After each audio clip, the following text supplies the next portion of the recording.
My name is Rebecca Mitchell, 27 years old, and I never thought a text message could shatter my world. I still remember staring at my phone during lunch break, reading those words from my mother. Annual Mother's Day dinner this Sunday at 6 p.m. For successful children only. Rebecca, as a factory worker, you're clearly not included. Until you find a proper career, consider yourself disowned. My hands trembled as my coworkers laughed nearby, unaware that my family had just thrown me away like garbage. What happened next changed everything. Before I continue this emotional journey, let me know where you're watching from in the comments below.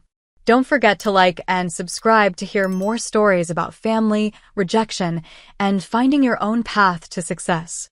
Growing up in Brookline, an affluent Boston suburb, meant living in a world where appearances mattered more than reality.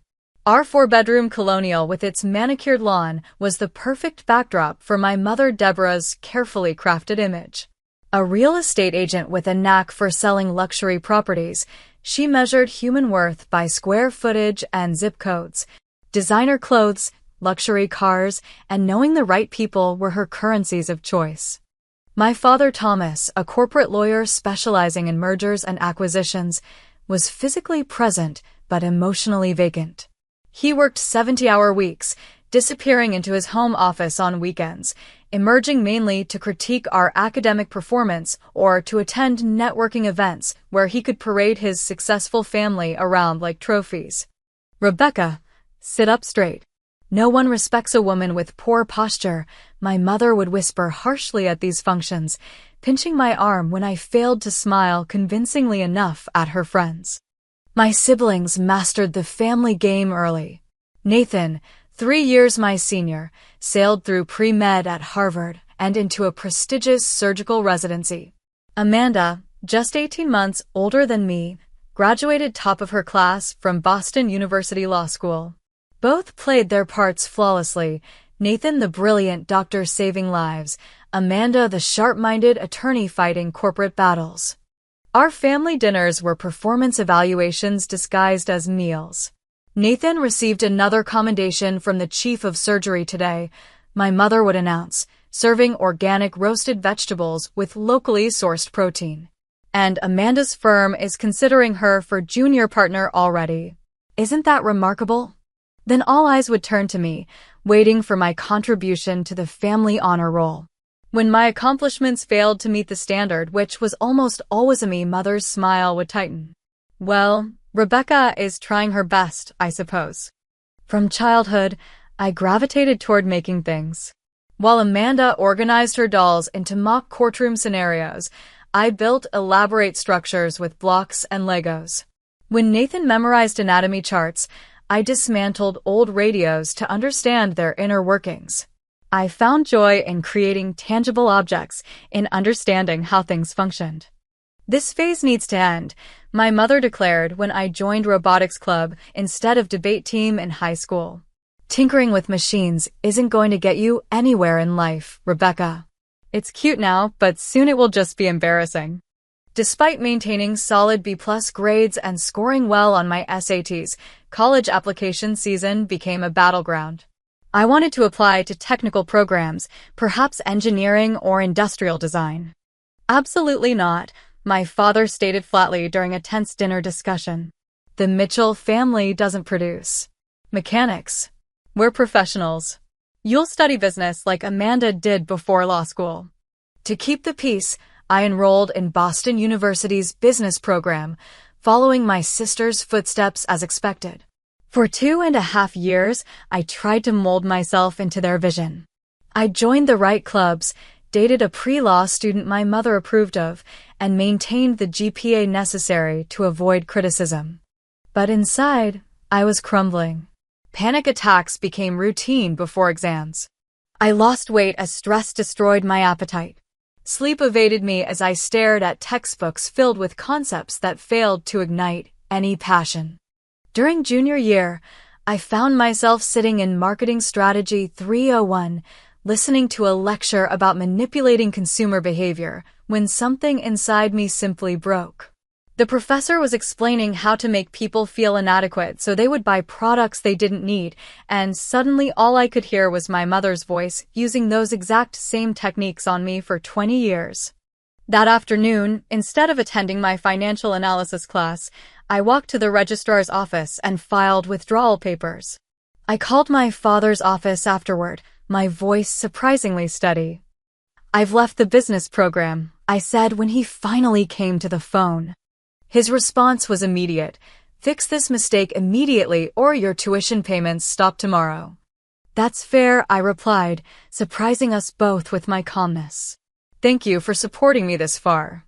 That evening, as I packed my apartment, ignoring dozens of increasingly frantic texts from my mother, I felt something I hadn't experienced in years: peace. The classified ad was simple: assembly technicians needed. Medical device manufacturer. Will train. High school diploma required.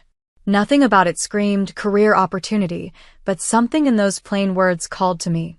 2 days after withdrawing from college, I sat in the sterile lobby of Precision Medical Technologies, filling out an application with shaking hands. Carol, the HR manager, raised her eyebrows when she saw Boston University on my education history. "You're a bit overqualified, don't you think?"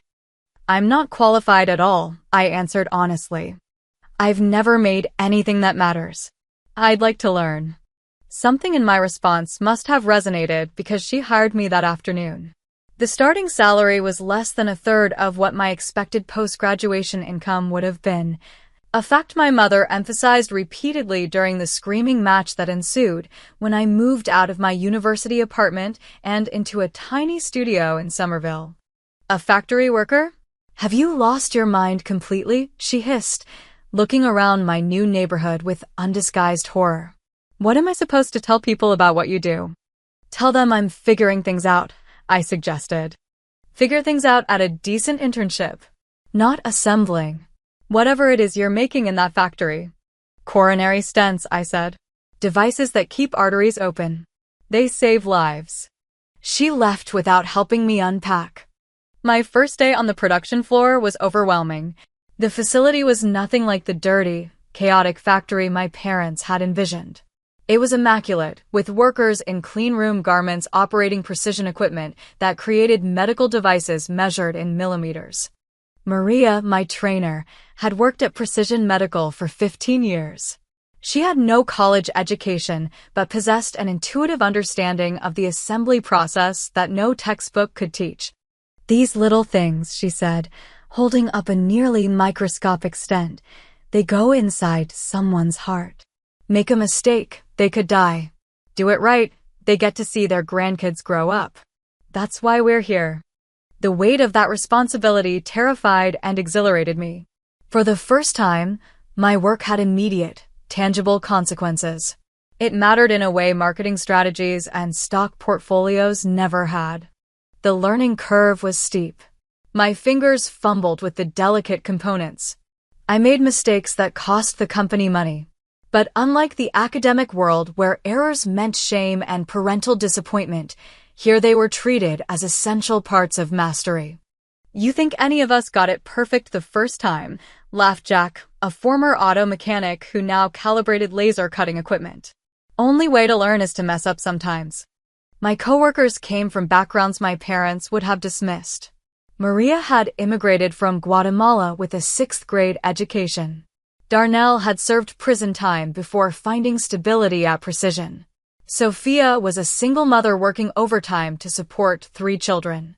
Yet they welcomed me without judgment, teaching me skills with patience and genuine interest in my success. 6 months into my new job, I received my first performance review. "You've got a natural aptitude for this work," my supervisor noted. "And your attention to detail is exceptional. We'd like to train you on some of the more advanced assembly stations." That evening, I called my brother Nathan, hoping to share my small victory. "That's great, Becca," he said, the awkward pause speaking volumes. "Mom's telling everyone you're taking a gap year to find yourself before grad school." "I've found myself," I replied. "I'm just not who she wanted me to be." The family's embarrassment evolved into a concentrated campaign to save me from my chosen path. My father offered to pay for an MBA at any school I could get into.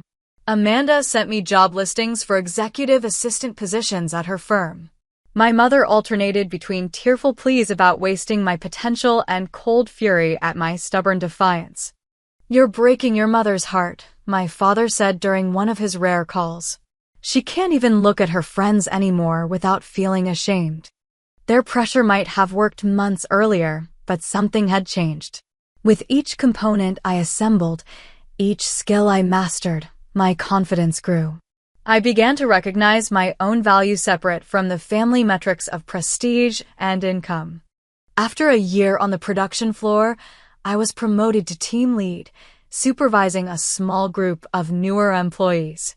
My salary increased, and while still modest by my family's standards, it covered my expenses and even allowed small luxuries. More importantly, the fog of anxiety that had followed me throughout college lifted. I slept soundly, woke eager for work, and found myself smiling without effort.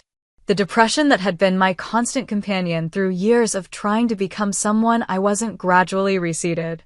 "You seem different," Maria commented one day as we calibrated equipment together. "When you started, you looked scared all the time. Now you look strong." Strong. The word settled comfortably in my chest. I was becoming strong in my convictions, in my skills, in my independence from my family's approval. As my confidence grew, my contact with my family diminished. Holiday gatherings became exercises in tension, with my parents introducing me vaguely as still exploring her options while quickly changing the subject. My achievements at work solving production problems, improving efficiency, earning the respect of colleagues held no currency in their world. "Still at that factory" became my mother's standard greeting, her tone suggesting I was announcing a terminal illness rather than continued employment. "Still saving lives," I would answer, which inevitably ended the conversation.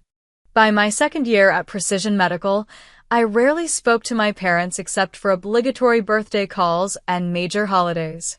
Nathan and Amanda maintained more regular contact, though our conversations carried an undercurrent of discomfort, as if my career choice had created a language barrier between us. I was learning to accept this new normal when Mother's Day approached, bringing with it the annual family celebration that would change everything. May 8th began like any other workday. I arrived at the factory by 6:30 a.m., changed into my cleanroom gear, and took my position at the quality control station. Spring sunshine streamed through the high windows of the production floor, glinting off the stainless steel equipment. I had been at Precision Medical for nearly 3 years now, and the familiar rhythm of the assembly line had become almost meditative. "Morning," Rebecca called Darnell as he checked the calibration logs. "Ready for another exciting day of saving the world, one tiny stent at a time." I smiled at our running joke. Someone's got to do it. The morning passed quickly. We were working on a rush order for a new hospital client, and the entire team maintained focused concentration as tiny medical components moved through our workstations. By noon, we were ahead of schedule, and I felt the satisfaction that came with efficient, purposeful work. "Taking lunch?" asked Sophia as she removed her safety goggles. I nodded, peeling off my gloves. "I brought leftover pasta. Want to eat outside? Weather's finally nice." In the employee break area, a concrete patio with picnic tables behind the facility, I pulled out my phone to check messages while unpacking my lunch. Several work emails, a text from my landlord about renewing my lease, and a notification from the family group chat that I rarely checked anymore. Taking a bite of pasta, I opened the group message, expecting the usual updates about Nathan's medical practice or Amanda's legal victories. Instead, I found myself staring at words that made my fork clatter to the table. Annual Mother's Day dinner this Sunday at 6 p.m. For successful children only. Rebecca, as a factory worker, you're clearly not included. Until you find a proper career, consider yourself disowned. The message had been sent by my mother at 11:42 a.m., just 18 minutes earlier. As I stared at the screen, new messages appeared. Amanda, Mom, that's a bit harsh. Nathan, maybe we should discuss this privately. My mother, there's nothing to discuss. I've tried patience for 3 years while Rebecca plays blue-collar worker like it's some rebellious phase. I'm done pretending this is temporary. This dinner is to celebrate MY Day with children who haven't thrown away their potential. My father's name appeared as typing several times, but no message ever came through. Blood rushed to my face, and despite the warm spring day, my hands turned ice cold. The phone screen blurred as I tried to comprehend that my mother had just publicly disowned Menet in a moment of heated argument, but in a calculated, premeditated text to the entire family. Rebecca? You okay? Sophia's voice seemed to come from far away. You're white as a sheet. I couldn't answer. My lungs felt compressed, unable to draw sufficient air. 3 years of building a new life, finding my confidence, creating value with my hands and mind all dismissed as worthless because it didn't conform to my mother's narrow definition of success. I need a minute, I managed to whisper, standing on unsteady legs. In the privacy of the employee, for a moment, I was that girl again, desperate for approval, willing to sacrifice my well-being for a nod of parental satisfaction. The urge to respond, to defend myself, to somehow earn back my place in the family overwhelmed me. I opened the text chain again. No new messages had appeared. The conversation had moved to a separate thread, one I wasn't included in. The exclusion was so deliberate, so calculated to cause maximum pain, that it momentarily took my breath away. A knock on the bathroom door startled me. Rebecca? It was Maria. Sophia said you might need someone to talk to. When I opened the door, her concerned expression crumbled whatever composure I had managed to gather. Wordlessly, I handed her my phone. She read the messages, her eyebrows rising. Your mother wrote this? On purpose. I nodded, unable to speak past the lump in my throat. Dios mío, she muttered. What kind of mother? She didn't finish the thought, instead pulling me into a tight hug that smelled of machine oil and the cinnamon gum she always chewed. I need to get back to work, I said when she released me, desperately needing the normalcy of the production floor. You sure? Jake would understand if you needed to go home. No, I said, finding strength in the routine that had sustained me for 3 years. I have components to inspect. People are waiting for their stunts. Maria studied me carefully. Your mother is wrong, you know. About all of it. I managed a small smile. I'm starting to believe that. The remainder of my shift passed in a blur. I performed my duties mechanically, muscle memory carrying me through inspections and documentation. My colleagues, sensing something was wrong, created a protective bubble around me, handling external communications and minimizing disruptions. By the time I clocked out at 3:30 p.m., the initial shock had given way to a hollow ache in my chest. I drove home through rush hour traffic on autopilot, my mother's words playing on repeat in my mind. Consider yourself disowned. After 3 years of conditional tolerance, the pretense had been dropped. I was officially no longer a member of the Mitchell family, at least not in my mother's eyes, because I assembled medical devices instead of shuffling papers in a prestigious office. As I climbed the stairs to my apartment, I realized that this moment had been inevitable from the day I walked out of Boston University. My family had never accepted my choice. They had merely been waiting for me to fail, to come crawling back, admitting my mistake. Instead, I had built a life that brought me satisfaction. And that, perhaps, was the true unforgivable offense. My apartment felt unusually quiet that evening. The small one-bedroom I'd furnished piece by piece over 3 years had become my sanctuary, but tonight its walls seemed to press inward. I kicked off my work shoes and sank onto the second-hand sofa I'd refinished myself, my phone heavy in my hand. The family group chat notification still glowed on my screen, a digital grenade waiting to explode. Part of meth part still seeking maternal approval wanted to respond immediately, to write a passionate defense of my choices, to demand recognition for the person I had become. Another part wanted to lash out, to enumerate every criticism my mother had ever leveled against me, to expose the hypocrisy of valuing prestige over purpose, image over authenticity. The words formed in my mind, sharp and righteous. I even typed out several responses, fingers jabbing at the screen. Congratulations on showing your true colors to everyone, Mom. Sorry my life-saving work embarrasses you.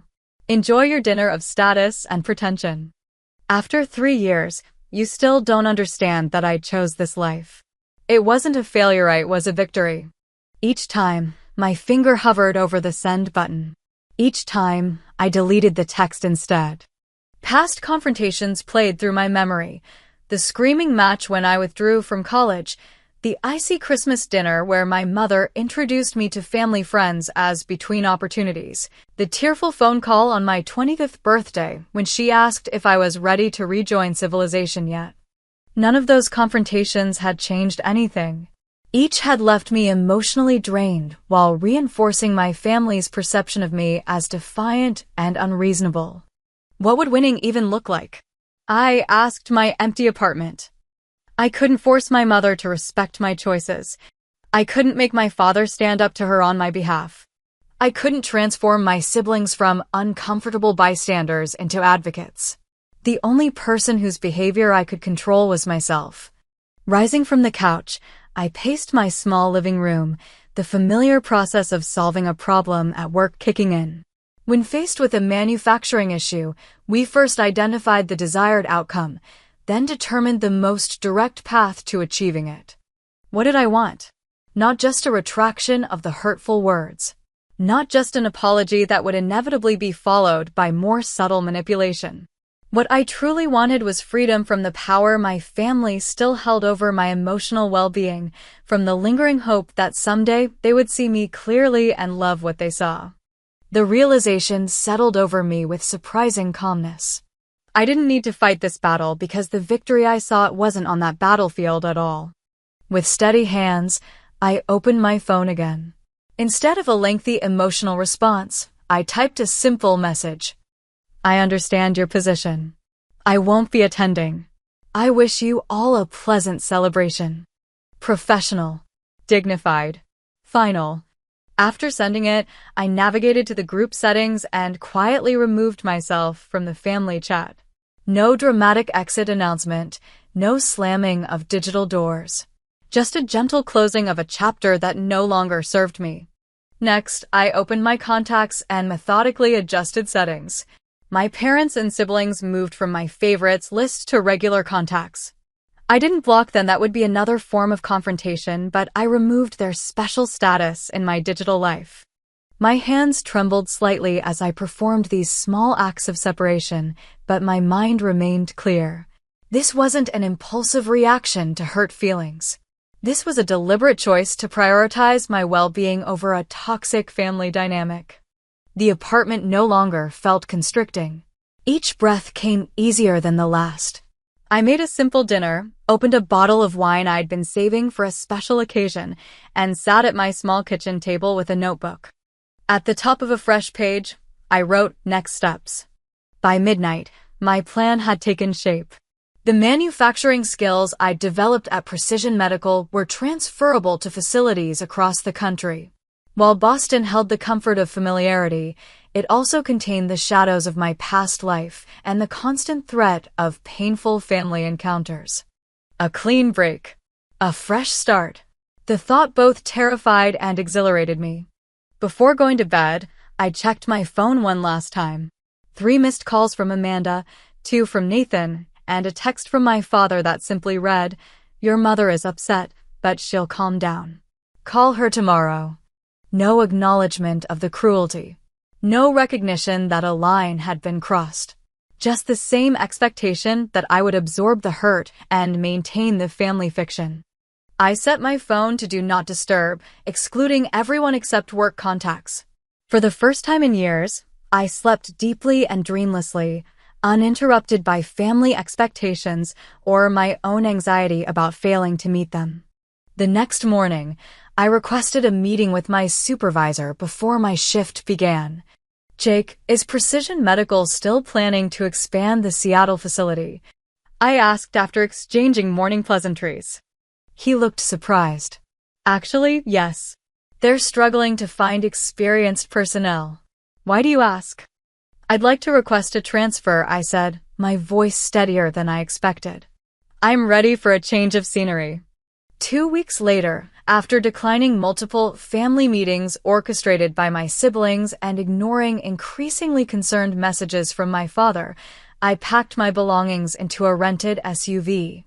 The apartment was empty except for furniture I'd sold or donated. My lease was paid through the month. My affairs in Boston were concluded. As I pulled onto the highway heading west, a sense of lightness expanded in my chest. I wasn't running away from my mother's rejection. I was moving toward a life where that rejection couldn't define me. The confrontation my family expected never came. Instead, I gave myself the gift of peace, something far more valuable than the temporary satisfaction of having the last word. The journey across America became a physical manifestation of my emotional transition. With each state line, I crossed New York, Pennsylvania, Ohio, Indiana, Illinois, Boston, and its tangled family dynamics receded in my rearview mirror. I drove with the windows down when weather permitted, letting the rushing air sweep away old thought patterns and expectations. I took my time, turning the cross-country drive into a personal pilgrimage. In Cleveland, I visited the Rock and Roll Hall of Fame, something my mother would have dismissed as frivolous. In Chicago, I ate deep dish pizza at a crowded counter, engaging in conversation with strangers, an activity my socially strategic family would never have allowed. In Wyoming, I pulled over to watch the sunset paint the vast sky in colors I'd never seen in New England. With each experience, I felt myself expanding beyond the narrow confines of who I'd been raised to be. Seattle welcomed me with 3 days of continuous rain, as if testing my commitment to this new beginning. My corporate Hozinga temporary apartment provided by Precision Medical for transferred employees was sterile but comfortable, a blank canvas awaiting personalization. "Welcome to the Pacific Northwest facility," said Marcus, the production manager, during my first day orientation. "Your reputation preceded you. Boston says you're one of their best QC specialists." The validation sent a warm current through me. My work, dismissed by my family as beneath me, had earned recognition from people who understood its value. The Seattle factory was newer than Boston's, with updated equipment and a slightly different production process. The learning curve was steep but exhilarating. For the first week, I focused entirely on mastering my new workspace, grateful for the distraction from personal upheaval. Weekends proved more challenging. Without the structure of work hours, loneliness settled heavily around my shoulders. I'd left behind not just family, but the few friends I'd made in Boston: Maria, Sophia, Darnell, and others from the production floor who had become my surrogate family. On my second Saturday in Seattle, rather than succumbing to solitude in my temporary apartment, I forced myself to visit a farmer's market in a nearby neighborhood. Rain drizzled persistently as I wandered between stalls of produce, handcrafts, and prepared foods. "First time at the market?" asked a vendor as I examined handmade ceramic mugs. "Is it that obvious?" I replied with a small smile. "New to Seattle entirely, I'm guessing," she said, introducing herself as Diana. "The vitamin D deficiency hasn't fully set in yet." "You're still too cheerful." Her friendly sarcasm broke through my reserve, and we chatted as I selected a blue-glazed mug that reminded me of ocean waves. By the end of our conversation, she'd invited me to a community pottery class she taught on Tuesday evenings. "Beginner's welcome," she assured me. "And it's a good way to meet people who aren't constantly talking about Amazon or Microsoft." That pottery class became my first anchor in Seattle society. My hands, skilled from years of precise manufacturing work, adapted easily to shaping clay. The meditative process of throwing pots centered me during those early weeks of adjustment, and the diverse group of students from college kids to retirees provided casual companionship without pressure. At work, I gradually built professional relationships. Lincoln, a quality engineer with an infectious laugh, took me under his wing, explaining Seattle facility protocols and introducing me to key personnel. Zoe from the research department sought my input on prototype designs, valuing my production floor perspective. Marcus invited me to join the facility's continuous improvement committee, where my suggestions for process refinements were implemented with surprising speed. 1 month turned into 3, then 6. I found a small apartment in Fremont, a quirky neighborhood with an artistic vibe that suited my evolving identity. Weekends filled with exploration, hiking in the nearby mountains, visiting local museums, trying restaurants representing cuisines I'd never experienced in Boston. Occasionally, my phone would light up with messages from my past life. Amanda sent sporadic updates, carefully neutral in tone. Nathan checked in on holidays. My father called monthly, our conversations brief and superficial. My mother remained silent. I responded politely but briefly to these communications, neither encouraging deeper connection nor severing ties completely. The geographical distance made emotional boundaries easier to maintain. When asked about my life in Seattle, I shared surface details but protected the deeper contentment I was discovering. 9 months after my arrival, Precision Medical faced a production challenge when a key supplier altered a component specification without notice. The change caused subtle defects that might have gone undetected with standard quality checks. "Something doesn't feel right about these," I said during an inspection, unable to identify the specific issue but trusting the intuition developed through thousands of hours of handling similar components. Marcus took my concerns seriously, halting production while we investigated. My hunch proved correct. The supplier's minor modification affected the component's performance under certain conditions.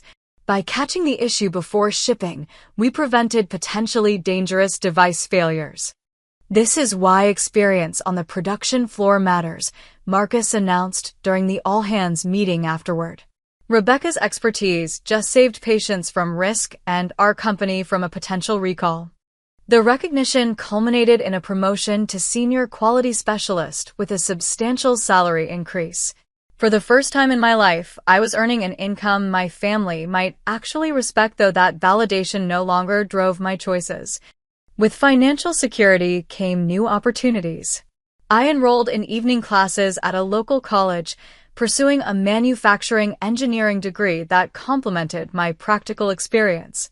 The academic environment felt different this time. I was studying from genuine interest rather than obligation, choosing courses that enhanced skills I valued rather than credentials my parents coveted. My social circle expanded organically. Diana from the pottery class introduced me to her hiking group. Lincoln and his wife included me in dinner parties where I met people from diverse professional backgrounds. I joined a community garden, sharing growing tips and harvest celebrations with neighbors. Dating entered the picture eventually.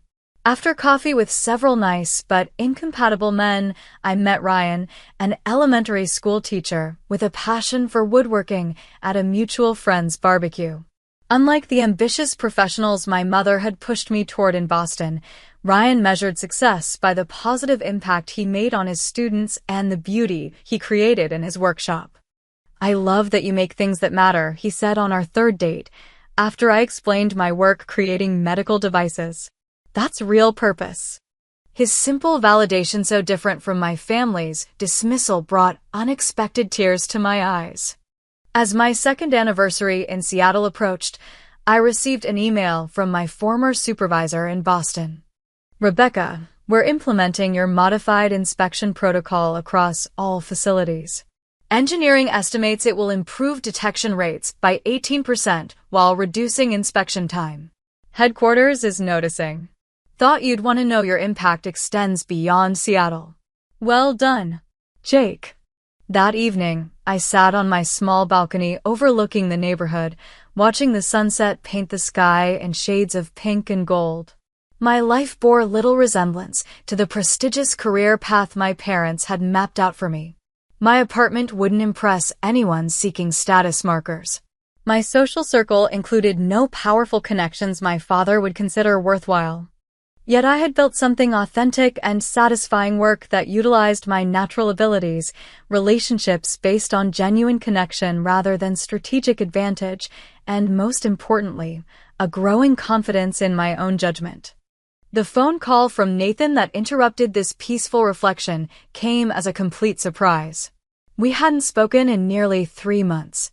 "Becca," he said, his voice strained in a way I'd never heard before. "I know we haven't really talked much lately, and I'm sorry about that. But something's happened, and I think you should know." As he continued speaking, the Seattle sunset faded into darkness, and the comfortable life I'd constructed seemed suddenly fragile against the winds blowing in from my past. 3 years had transformed Seattle from an escape route into home.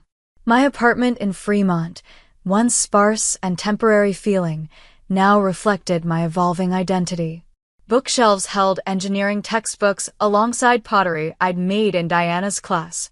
The walls displayed framed photographs of Mount Rainier, the Olympic Peninsula, and other Pacific Northwest landscapes I'd explored. A certificate of completion for my manufacturing engineering program hung beside my desk. Professional growth had paralleled my personal development. The promotion to senior quality specialist had been followed by another to manufacturing engineer after completing my technical education. I now split my time between the production floor, where my hands-on experience proved invaluable, and the engineering department, where I helped design more efficient production processes. My most significant contribution had been developing a modified testing protocol that reduced inspection time while improving defect detection. The innovation had been implemented not just in Seattle, but across all precision medical facilities, saving the company millions annually while ensuring product safety. This success had caught the attention of industry publications.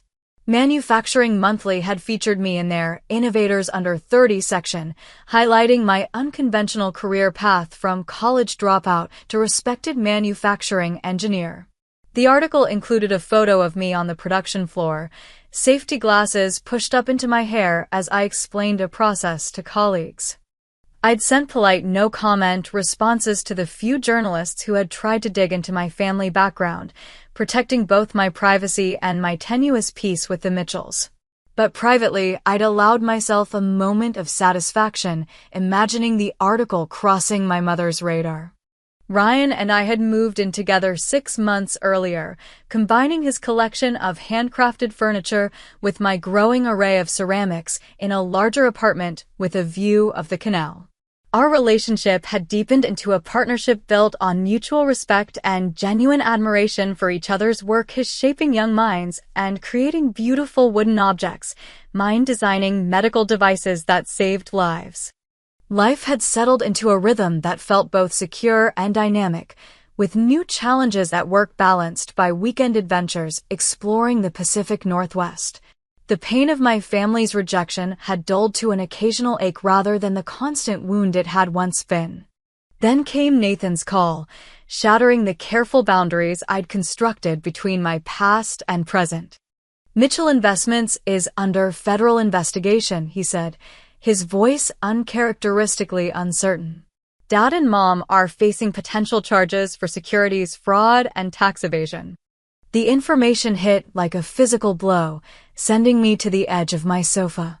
"What? Since when does Mom run an investment firm?" "Since about 2 years ago," Nathan explained. "After you left, she decided to prove her business acumen by starting a family investment company. Used her real estate connections to bring in clients. Dad helped with the legal structure." My mind raced to process this unexpected information. And they were committing fraud. "The investigation is ongoing, but it looks bad." They were promising guaranteed returns, moving money between accounts to create the appearance of profits, using new investor money to pay earlier investors. "A Ponzi scheme," I said flatly. "Our parents were running a Ponzi scheme."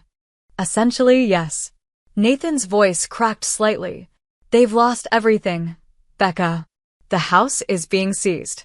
Their accounts are frozen. Dad's law firm has suspended him pending investigation. Mom's real estate license is under review. A complex wave of emotions washed over Meshach, disbelief, a surprising lack of satisfaction at their downfall. Despite everything, I had never wished actual destruction upon my parents. Why are you telling me this? I asked, struggling to identify my role in this crisis. Nathan hesitated. 2 reasons. First, Amanda and I thought you should hear it from family, not the news. It's going to break publicly any day now.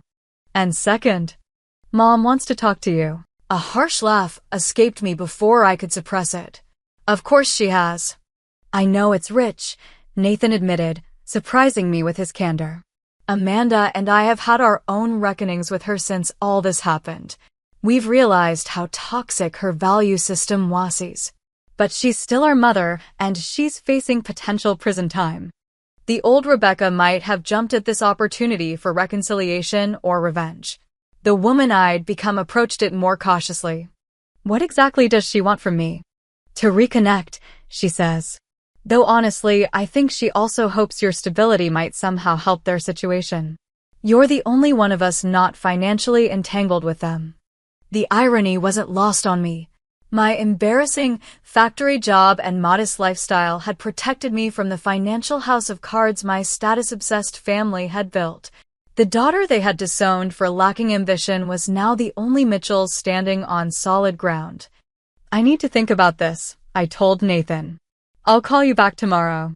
After ending the call, I sat motionless, trying to process this seismic shift in family dynamics. Ryan found me there an hour later when he returned from his woodworking studio. What happened? He asked, immediately sensing my distress. I explained the situation in halting sentences, still struggling to believe it myself. And now they want to reconnect, I concluded. After 3 years of silence. After a text message disowning me. Ryan sat beside me, his presence steady and comforting. What do you want to do? That's the question, isn't it? I leaned against his shoulder. Part of me wants to ignore them, completely give them a taste of their own medicine. Another part recognizes they're still my family, despite everything. You don't have to decide tonight, he reminded me gently. And whatever you choose, I'm with you. Sleep eluded me that night as memories and possibilities churned through my mind. By morning, clarity had emerged, not from emotional reaction but from the same analytical thinking that served me in solving manufacturing problems. I called Nathan as promised. I'll meet with them, I said when he answered. But on my terms, not theirs. The following weekend, I flew to Boston alone, having declined Nathan's offer to meet me at the airport. I needed this boundary-setting journey to be independent from start to finish. The city felt simultaneously familiar and foreign as my rental car navigated streets I once knew intimately. 3 years had changed Boston little, but my perspective had transformed entirely. We met at a neutral location, a quiet restaurant in Cambridge, far from both our old family neighborhood and my former apartment. I arrived first, selecting a corner table that offered privacy without feeling trapped. My parents entered together, and the physical change in them was shocking. My father's confident posture had collapsed into a stooped shuffle. My mother, always immaculately presented, wore minimal makeup that failed to disguise the stress lines etched around her mouth and eyes. Both had aged a decade in 3 years. Nathan and Amanda flanked them like protective escorts, their expressions a mixture of discomfort and relief at seeing me. I stood as they approached, accepting brief, awkward hugs from my siblings while offering my parents only a nod. Rebecca, my mother, breathed, reaching for my hands across the table once we were seated. You look wonderful. I allowed the brief contact before withdrawing my hands to my lap. Thank you for agreeing to meet, I replied, my tone professional rather than warm.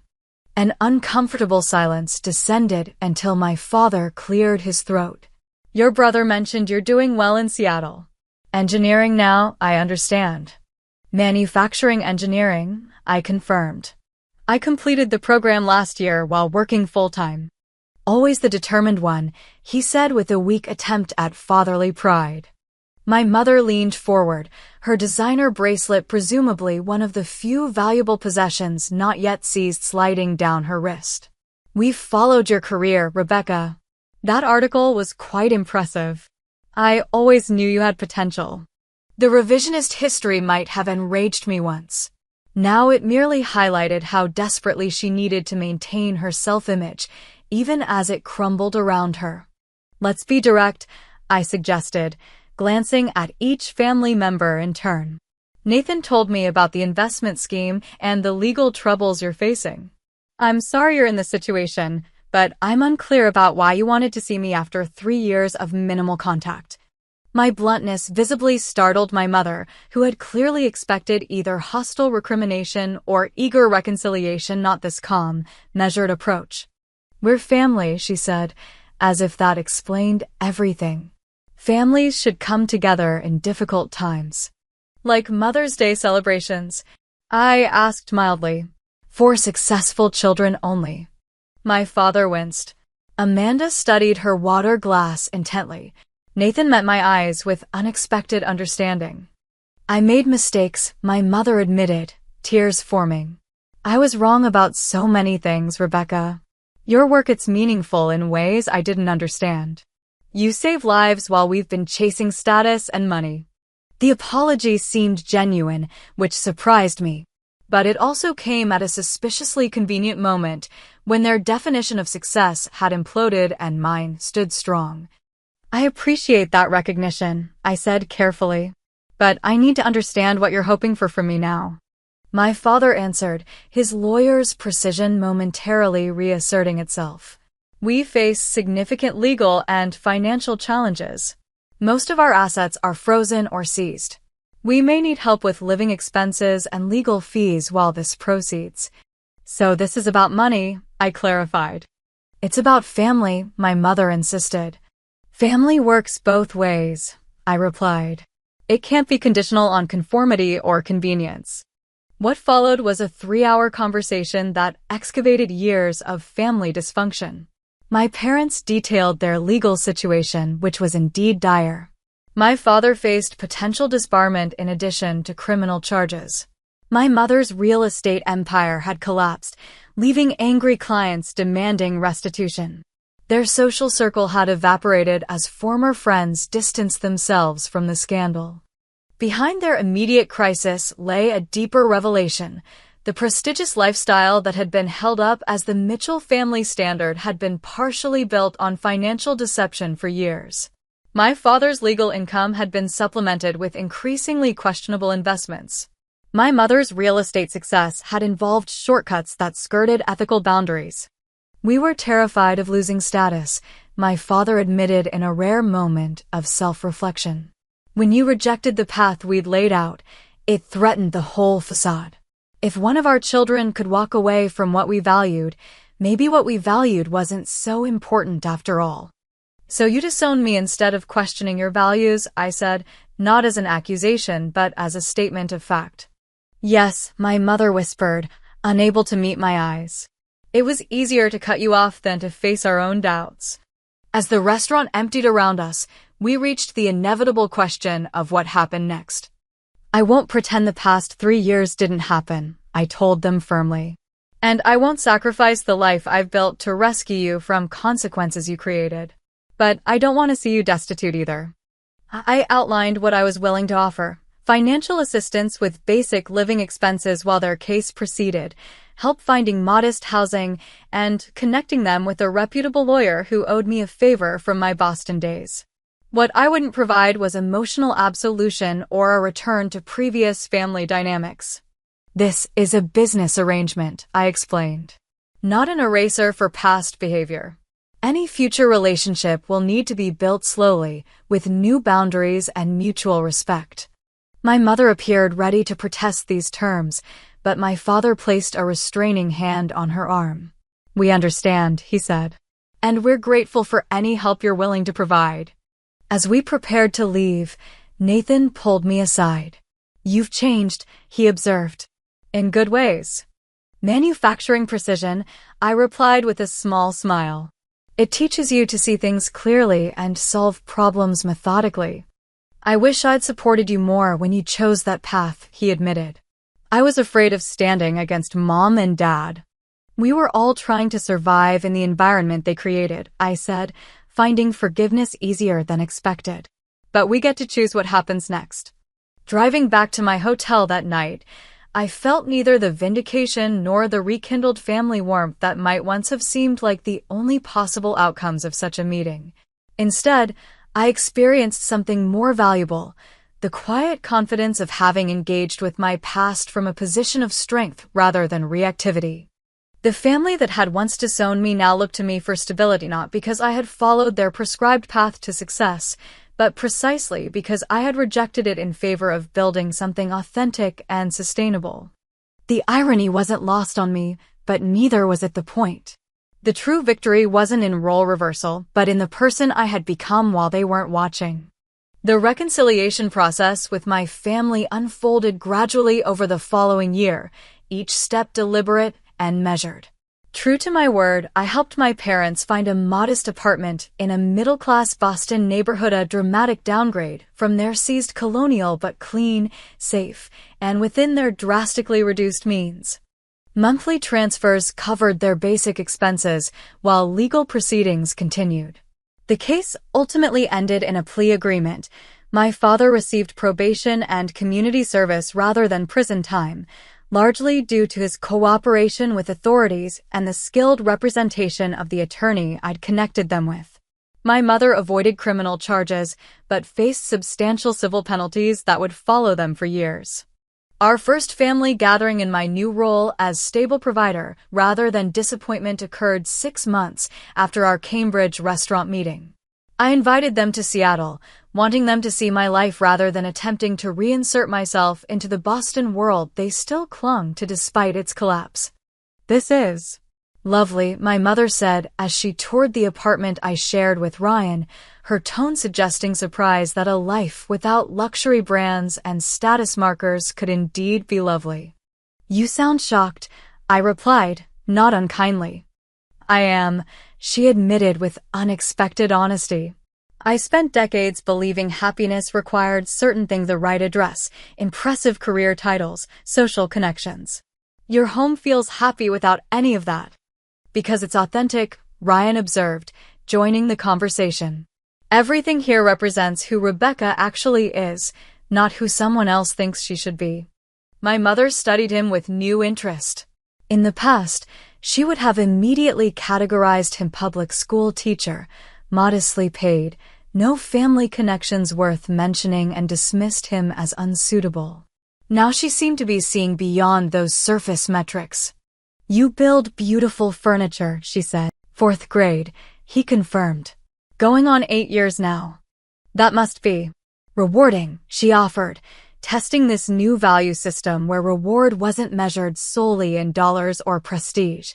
"Every day," he agreed, though some days more obviously than others. Over dinner that evening, prepared in our kitchen rather than at an expensive restaurant, my father asked about my work with surprising engagement. "Nathan mentioned you've patented some manufacturing process," he inquired. "A modified inspection protocol," I explained, automatically simplifying the technical aspects as I'd grown accustomed to doing with non-engineers. "It reduces the time needed to verify product quality while actually improving detection rates." "Don't dumb it down for us," my father said, catching me off guard. "We should understand what you do, even if it takes some effort on our part." So I explained the technical aspects more thoroughly, drawing diagrams on napkins and using salt and pepper shakers to demonstrate key concepts. My parents listened with genuine attention, asking relevant questions that showed they were truly trying to comprehend my world.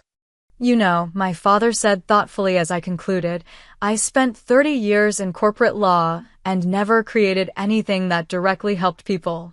These devices you make, they save lives." "They do," I agreed. "That's why I love manufacturing. At the end of each day, there's a tangible result that matters." "I wish I had understood that sooner," he said quietly. Later that night, After my parents had returned to their hotel and Ryan had gone to bed, I sat alone on our small balcony, reflecting on the subtle shift in family dynamics. The complete healing of old wounds might never be possible, but something new was emerging, a relationship based on who we actually were rather than who we pretended to be. Our contact remained limited but more authentic after that visit. Monthly video calls replaced perfunctory text messages. When I called with news of my engagement to Ryan, my mother's congratulations came without the barely concealed disappointment that would once have accompanied my choice of partner. "He makes you happy," she said simply. "I can see that now." The most profound change came the following spring when I received an unexpected email from my mother.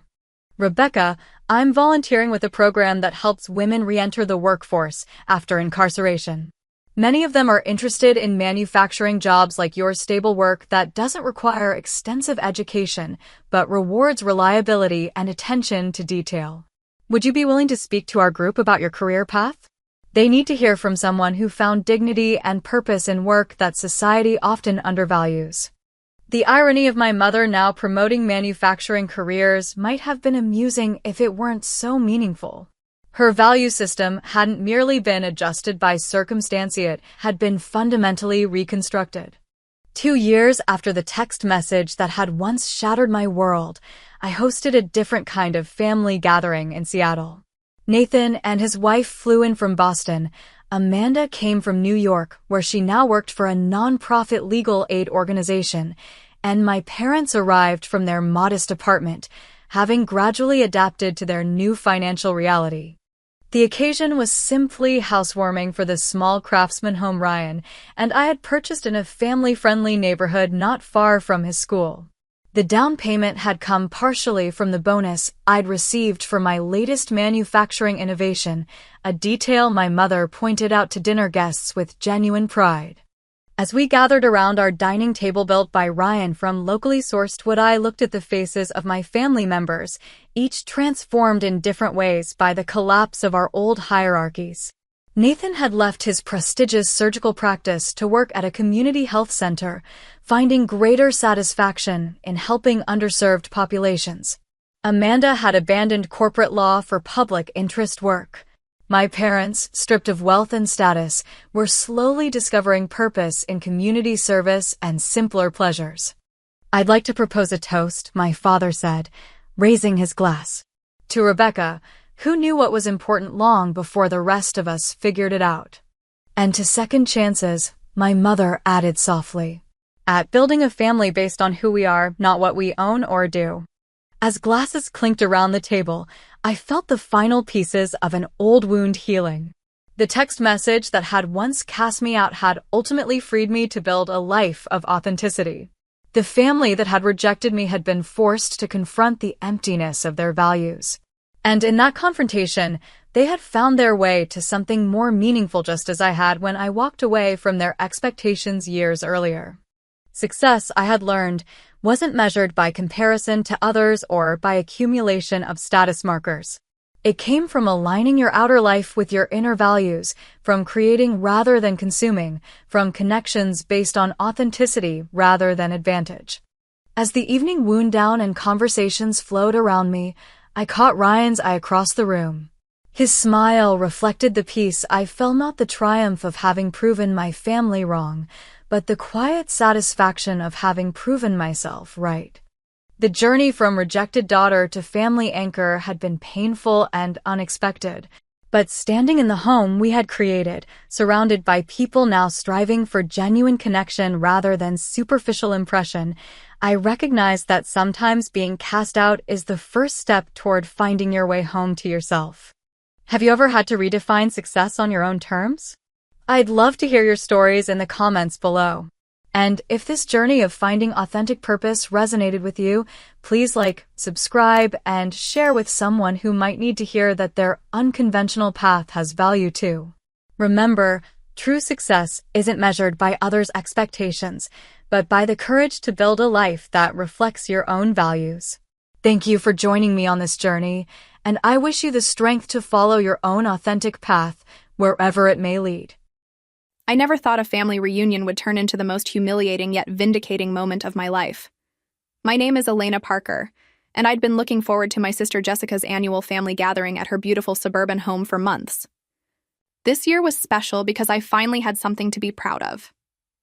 After years of struggling as a single mom, I'd managed to save $5,000 to help Jessica fix her leaking roof. The money represented countless overtime shifts and careful budgeting, all neatly tucked into a white envelope I'd placed in my overnight bag in the guest bedroom.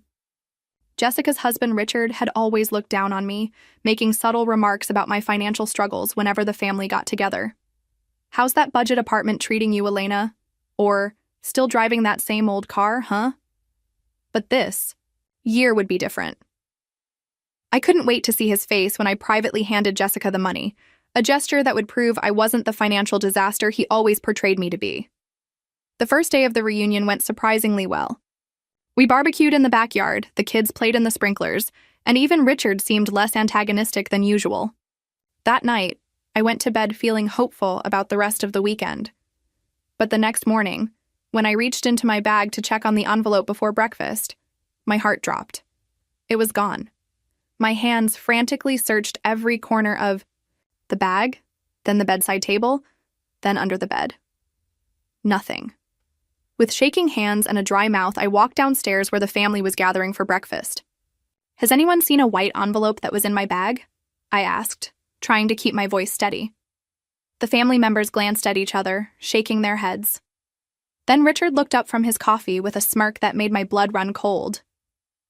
"Maybe you forgot you're broke," he said, chuckling as if he'd made the funniest joke. The room fell silent as humiliation and anger washed over me. Little did I know that in just 10 minutes that doorbell would ring and everything would change. The path that led me to this moment started long before the missing envelope. At 32, I had spent the last decade rebuilding my life after my ex-husband walked out when our daughter Lily was just 3 years old. He left us with nothing but debt and broken promises. I still remember standing in our empty apartment, holding Lily's hand, wondering how we would survive. But survive we did. I worked 2 jobs while getting my associate's degree in accounting. Started at an entry-level position at a small firm, lived in a tiny 1-bedroom apartment where Lily slept in the bedroom and I took the couch. Every month was a battle against bills, but I never missed a payment. Never asked for handouts, even when Jessica offered. "You're too proud," she would say, not understanding that pride was all I had left. Richard came into the picture 7 years ago when he married Jessica. From our first meeting, there was something about the way he looked at me, like I was a cautionary tale for his new wife. "Good thing Jessica married me instead of ending up like you," he once said when he thought I couldn't hear. Over the years, his digs became more frequent and less subtle. At last year's Christmas dinner, he, jokingly, got me a budget planner while everyone else received thoughtful gifts. "Thought you could use this more than another scarf," he said with that same smirk I'd come to despise.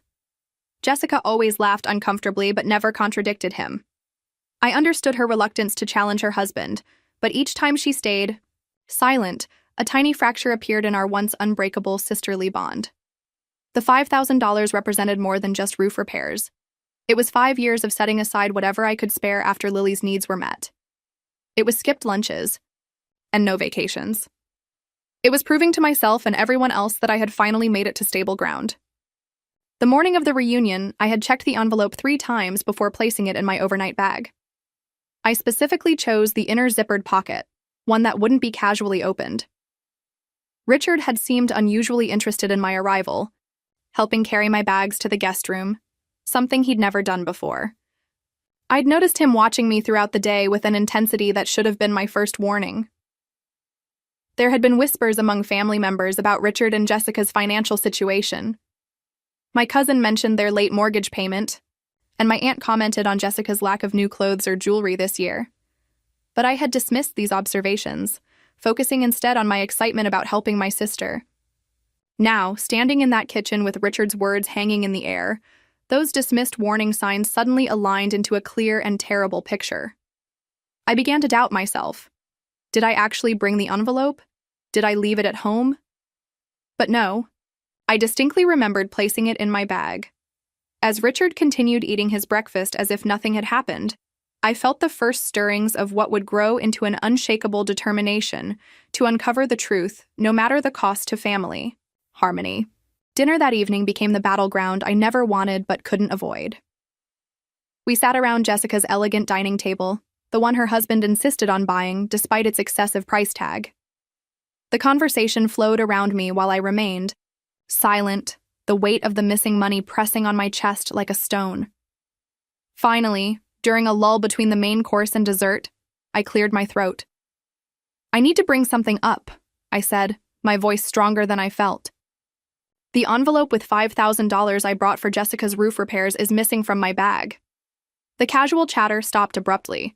My sister's fork clattered against her plate. "You brought that much cash here?" she asked, her eyes wide.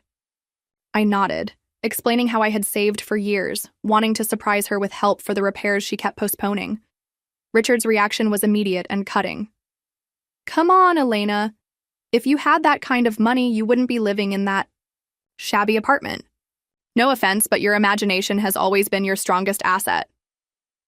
Several family members shifted uncomfortably in their seats. My Aunt Patricia patted my hand sympathetically, while my teenage niece Madison looked between Richard and me with dawning understanding. Jessica's reaction hurt the most. Rather than defending me, she looked embarrassed. "Maybe you left it at home, Elena. You've been so busy lately." Richard built on this, his voice dripping with false concern. "Remember last Thanksgiving when you thought someone took your earrings, but you'd left them in the bathroom?" He turned to the others. "Elena's always been disorganized, especially with money. Remember when she bounced all those checks after Tom left?" The casual mention of my ex-husband's name and my darkest financial period felt like a deliberate wound. "I didn't imagine $5,000, Richard," I said, struggling to keep my voice from trembling. "And I didn't leave it at home. It was in my bag last night, and now it's gone." Richard's face hardened, any pretense of concern evaporating. "Are you accusing someone in this family of theft?" he demanded loudly. The table fell silent again. Jessica placed a warning hand on his arm, but he shook it off. "Because that's a serious accusation, Elena. Very serious, especially coming from someone with your history." The implication hung in the air. My history, my failures, my struggles, all weaponized against me in front of the family who had watched me claw my way back to stability. My cousin tried to diffuse the tension with a suggestion to look for the envelope again, but Richard wasn't finished. Or maybe there never was an envelope. Maybe this is just a bid for attention, or worse, a way to extort money from us by claiming it was stolen. The accusation was so outrageous that for a moment I couldn't respond. Jessica finally found her voice. "Richard, please, that's enough." But the damage was done. As family members awkwardly returned to their meals, doubt had been planted. I excused myself early, retreating to the guest room where I once again searched every inch of my belongings. That's when I noticed something I'd missed before. My toiletry bag had been rearranged, items in slightly different positions than how I meticulously packed them. Someone had searched through my things. Sitting on the edge of the bed, I asked myself if I was being paranoid. Could I have misplaced the money? But the certainty that gripped me wouldn't loosen. I knew what I had done, and I knew something was very wrong in my sister's house. The next morning dawned with a house full of tension. I woke early, unable to sleep after a night of turning possibilities over in my mind. The kitchen was empty except for Madison, my 16-year-old niece, who sat nursing a cup of coffee with a troubled expression. "Morning, Mad," I said, trying to sound normal for her sake. She glanced toward the doorway before responding in a hushed voice. "Aunt Elena, I saw Uncle Richard coming out of your room yesterday when everyone was in the backyard."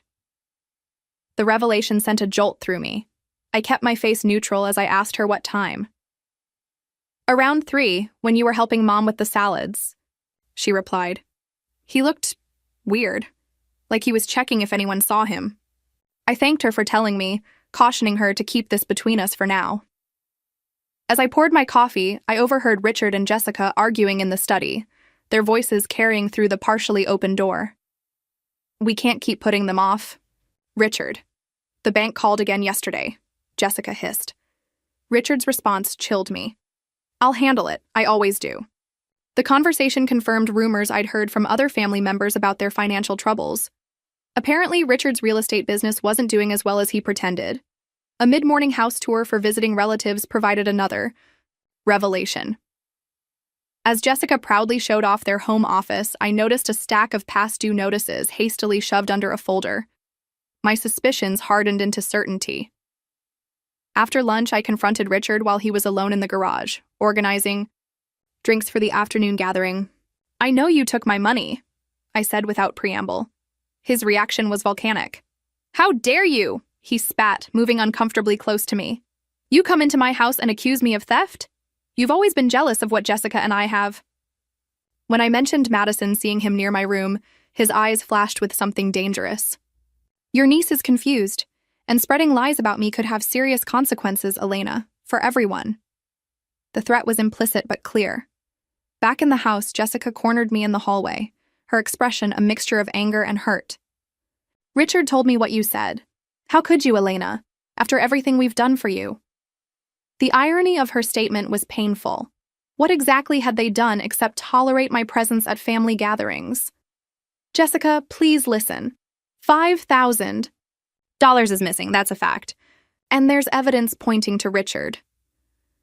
My sister's face hardened in a way I'd never seen before. Evidence? Or your paranoid suspicions? Richard is right. You've never accepted him because you can't stand that I'm happy when your life fell apart. Her words cut deeper than any of Richard's ever could.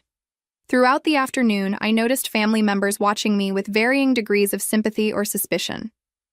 My Aunt Patricia squeezed my hand supportively, while my Uncle Edward avoided eye contact. The family was taking sides. Richard made sure of it by pulling people aside for private conversations, after which they would glance at me with newfound skepticism. Returning to my room before dinner, I found more evidence of tampering.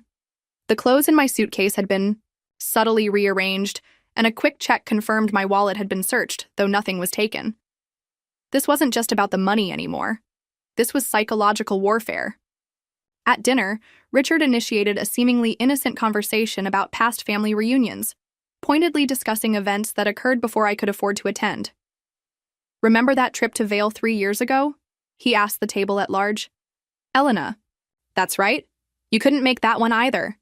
Each reminiscence excluded me, painting me as the perpetual outsider. As the evening progressed, Richard's campaign to discredit me intensified. I overheard him telling my cousin, Elena's been under a lot of stress lately. Jessica's worried about her mental state. The suggestion that I was unstable was the final straw. I retreated to my room, pulling out my phone to document everything that had happened so far. Richard might have the family wrapped around his finger, but I was done being his victim. Little did he know, his actions had awakened something in me that years of single motherhood had forged, an unbreakable determination to fight back. Tuesday morning marked the third day of what should have been a joyful family reunion, but had become a psychological battleground. I found myself avoiding common areas, exhausted from the constant tension. While the family went swimming, I seized the opportunity to search Richard and Jessica's bedroom, a desperate move I never thought I'd make. Under their bed, I discovered a gambling receipt from a casino 50 miles away, dated just 1 week earlier. The sum lost made my stomach churn. $12,000. This explained their financial troubles, but without the envelope itself, I still had no definitive proof Richard had taken my money. When I emerged from my self-imposed isolation for lunch, the atmosphere was thick with unspoken accusations. Richard had positioned himself as the wronged party, accepting sympathetic pats on the shoulder from relatives who now viewed me with thinly veiled suspicion. That evening, Jessica knocked on my door, her expression grave. I hoped for reconciliation, a chance to make her understand, but her words shattered that hope. We need to talk, Elena. She sat stiffly on the edge of the bed. Richard and I think it would be best if you left tomorrow instead of staying until Sunday. The dismissal felt like a physical blow. You're asking me to leave? After someone stole from me? I asked incredulously. Jessica's eyes hardened. That's exactly the problem. There is no someone. There's just you making accusations against my husband in our home. When I mentioned the casino receipt, her face paled momentarily, before her defenses rose again. You went through our things? God, Elena, do you hear yourself? This is exactly the kind of behavior that makes me think, maybe you invented this whole theft for attention. The suggestion that I would fabricate such a story was the deepest cut of all. How can you think that of me? After everything we've been through together? I asked, my voice breaking. Jessica stood, distancing herself physically and emotionally. People change, Elena. Ever since Tom left, you've needed to be the victim, and we've all enabled it for too long. She left without waiting for my response, closing the door firmly behind her. Alone in the guest room, I heard voices downstairs, as Jessica undoubtedly relayed our conversation to Richard and others. Minutes later, raised voices indicated a family discussion was underway. Creeping to the staircase, I overheard them debating how to handle the Elena situation. My uncle, Edward, suggested everyone look for the envelope to put the matter to rest, but Richard dismissed the idea. She needs professional help, not coddling, he said with artificial concern. Let's vote on whether to just move past this issue for the sake of the reunion, Richard proposed. The family agreed, and to my horror, the majority voted to move forward without addressing my missing money. It was as if my loss had been officially erased from family concern. I returned to my room and began packing, tears blurring my vision. The betrayal was complete. My own sister, my own family, had chosen the comfort of denial over standing by me. Later that night, unable to sleep, I ventured downstairs for water and overheard Jessica and Richard arguing in the kitchen. We agreed that money was for paying. Off the credit cards, Jessica hissed. Not your gambling debts. Richard's response was dismissive. I'll win it back this weekend. I've got a system now. Their voices lowered, but I'd heard enough. The implication was clear. Jessica knew about the theft. My own sister was complicit, if not in the taking of the money, then in the cover-up. Back in my room, the full weight of the betrayal crashed over me. I curled up on the bed, allowing myself to break down completely for the first time. The sobs came from somewhere deep and primal, muffled by the pillow I clutched to my face.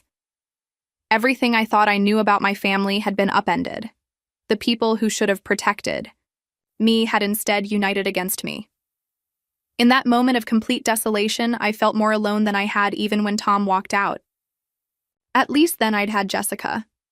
Now I truly had no one. The night stretched endlessly as I cycled through grief, rage, and despair. By dawn, I had cried myself empty, leaving nothing but a hollow resignation. I would leave in the morning as Jessica, requested, returning to my shabby apartment with nothing but a shattered relationship with my sister and $5,000 fewer dollars than I arrived with. Richard had won, or so I thought. As morning light filtered through the curtains, something shifted within me. I sat up, wiping away the last traces of tears, and remembered something I'd told my daughter Lily countless times. Nobody can make you feel worthless without your permission. I had been giving Richard permission for years, and it was time to revoke it. The memory of Lily's face when I taught her to stand up to her own bullies hardened my resolve. What example would I be setting if I slunk away now defeated? I wouldn't just be letting myself down. I'd be teaching my daughter that bullies win. I splashed cold water on my face and studied my reflection. The woman looking back had survived divorce, near bankruptcy, and single motherhood. She hadn't come this far to be broken by a thief with a smug smile. I wouldn't leave. Not like this. This realization was the first ray of light in the darkness that had enveloped me since discovering the missing envelope. Instead of packing, I went downstairs to find my Aunt Patricia, the family matriarch and the only person who had consistently shown me support. At 82, she missed nothing and feared no one, not even Richard. I found her alone on the porch swing, enjoying the morning quiet. I thought you might be leaving, she said, patting the seat beside her. Jessica mentioned. I shook my head sitting next to her. I'm not running away this time. Something in my tone made her study me closely. "Good girl," she said simply, then added, I never liked that man. Too smooth by half." For the next hour, Aunt Patricia shared observations that confirmed my suspicions. Richard had been asking odd questions about my financial situation days before the reunion. She'd noticed him watching me intently when I arrived with my bags. Most crucially, she mentioned something I hadn't known. "This house has security cameras, Jessica had them installed last year after that break-in down the street. There's one pointing right at the upstairs hallway." This information was the missing piece I needed. If Richard had entered my room while I was helping with salads, as Madison claimed, it would be recorded. I thanked Aunt Patricia with a tight hug, my mind already formulating a plan. The security footage would be on Jessica's computer in the Mayans' home office. I needed access, but more importantly, I needed allies. Throughout the morning, I carefully approached family members I trusted. My cousin Sarah had always been close to me, and after explaining my suspicions and the potential camera footage, she agreed to create a distraction that would draw Jessica away from the house for at least an hour. My teenage nephew Tyler, a computer enthusiast, was eager to help access the security system when I framed it as a technological challenge. By early afternoon, the pieces were in place. Sarah invited Jessica to help her pick up supplies for the evening's dinner, while Tyler created a minor technical issue with the TV that drew Richard downstairs to investigate. With both of them occupied, I slipped into the home office and accessed Jessica's computer. The security system was surprisingly easy to navigate. I quickly found footage from Sunday afternoon and downloaded it to my phone, along with several screenshots clearly showing Richard entering and leaving my room during the exact time frame Madison had mentioned. As backup, I sent the files to my own email and to Sarah's. Armed with irrefutable evidence, I made one more crucial call from the privacy of my room. The local police department was professional and efficient, agreeing to send officers based on the evidence I described. They advised me not to confront Richard directly until they arrived. For the first time since discovering the theft, I felt in control. As I prepared for the final family dinner where everything would come to a head, I caught myself smiling at my reflection. I wasn't going to let him take my dignity too, I whispered to myself, straightening my shoulders. The scared, doubting woman from yesterday was gone. In her place stood someone stronger, someone who had reclaimed her power. Richard had no idea what was coming. During the remaining hours before dinner, I carefully observed Richard and Jessica. Their whispered arguments and Richard's increasingly frequent checking of his phone suggested mounting pressure. I noticed him making a brief trip to the garage, returning with slightly dusty knees, as if he'd been kneeling on the concrete floor.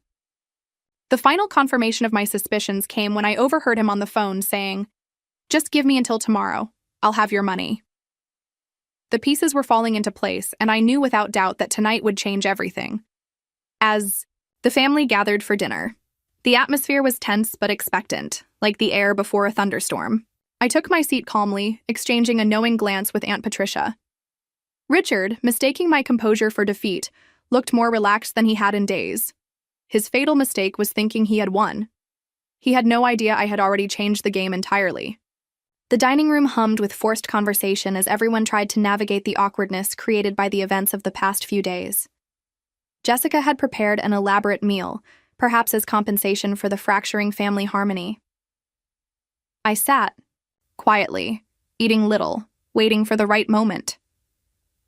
Richard, emboldened by what he perceived as my submission, grew increasingly condescending. "Elena, you're so quiet tonight. Feeling better now that you've had time to think things through?" he asked loudly enough for everyone to hear. The table fell silent, all eyes moving between us. I met his gaze steadily. "Actually, Richard, I've been doing a lot of thinking and investigating." Something in my tone made his smirk falter slightly. Aunt Patricia gave me an encouraging nod.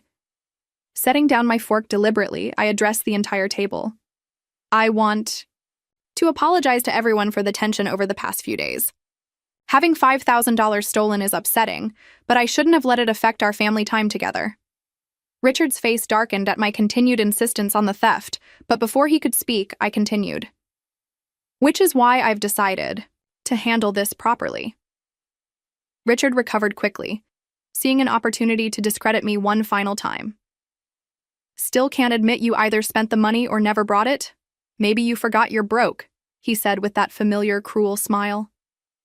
Several family members shifted uncomfortably, but no one challenged him. This was the moment I had been waiting for, Richard at his most arrogant and unguarded. "You know what, Richard? You're right about one thing. I was broke. For a long time, after my ex-husband left, I struggled financially. I made mistakes. I bounced checks. I had to accept help sometimes." My candid admission surprised everyone, Richard included. "But," I continued, my voice growing stronger, "I worked my way out of that situation. I built a stable life for my daughter and myself. I saved that $5,000 over 5 years to help my sister, and I know exactly what happened to it." The doorbell rang precisely on cue. Richard's head snapped toward the sound, a flicker of alarm crossing his face. "Are we expecting someone else?" Jessica asked, looking confused. I stood calmly. That would be the police. The announcement landed like a bomb in the center of the dining table. Jessica gasped. Richard half rose from his chair. "The police? What the hell, Elena?" Madison rushed to answer the door, returning. Moments later, with 2 officers, a man and a woman in crisp uniforms. "Mrs. Parker?" the female officer addressed me. "I'm Officer Bennett. We spoke on the phone about the theft you reported." Richard tried to take control of the situation, stepping forward with his hand extended. "There must be some mistake. I'm Richard Winters. This is my home. There's been no theft here, just a misunderstanding." His attempt to charm the officers failed as they maintained their professional demeanor. "Sir, we're responding to a specific complaint with supporting evidence," Officer Bennett stated firmly. I retrieved my phone and showed them the security footage I'd downloaded. "This shows my brother-in-law entering my guest room on Sunday afternoon while I was helping in the kitchen. My $5,000 disappeared during this time." The color drained from Richard's face as he realized I had actual evidence. His eyes darted toward the door, a move not missed by the male officer who subtly shifted his position to block the exit. "That's ridiculous," Richard sputtered. "I was checking if Elena needed fresh towels." Jessica stared at the phone screen, then at her husband. "Richard, why didn't you tell me you went into Elena's room?" The betrayal in her voice was unmistakable. The officers asked to speak with Richard privately, but he became increasingly agitated. "This is absurd. She's lying. She's always been jealous of us, trying to make me look bad." His desperate accusations only made him appear more guilty. When Officer Bennett mentioned they had grounds to search the premises based on the evidence, Richard made a critical mistake. "You need a warrant for that," he snapped, revealing knowledge that most innocent people wouldn't immediately reference. "Actually," I interjected, "as a resident of this house who believes a crime has occurred, Jessica can give permission for a search." All eyes turned to my sister, who stood frozen in indecision. The moment stretched painfully until Aunt Patricia spoke up. "Jessica, honey, it's time for the truth." My sister's shoulders slumped in defeat. "Go ahead," she whispered to the officers. Richard lunged toward the garage door. "This is insane. I won't stand for this in my own house." Officer Bennett blocked his path. "Sir, please remain here while we conduct our search." With Jessica's trembling directions, the officers proceeded to the garage. The family sat in stunned silence, the dinner forgotten.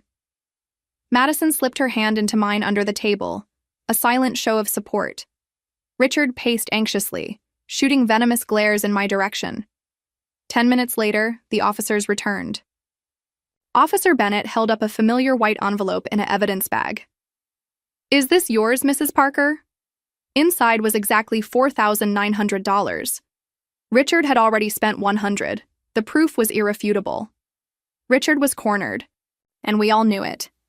The silence that followed the discovery of the envelope was deafening.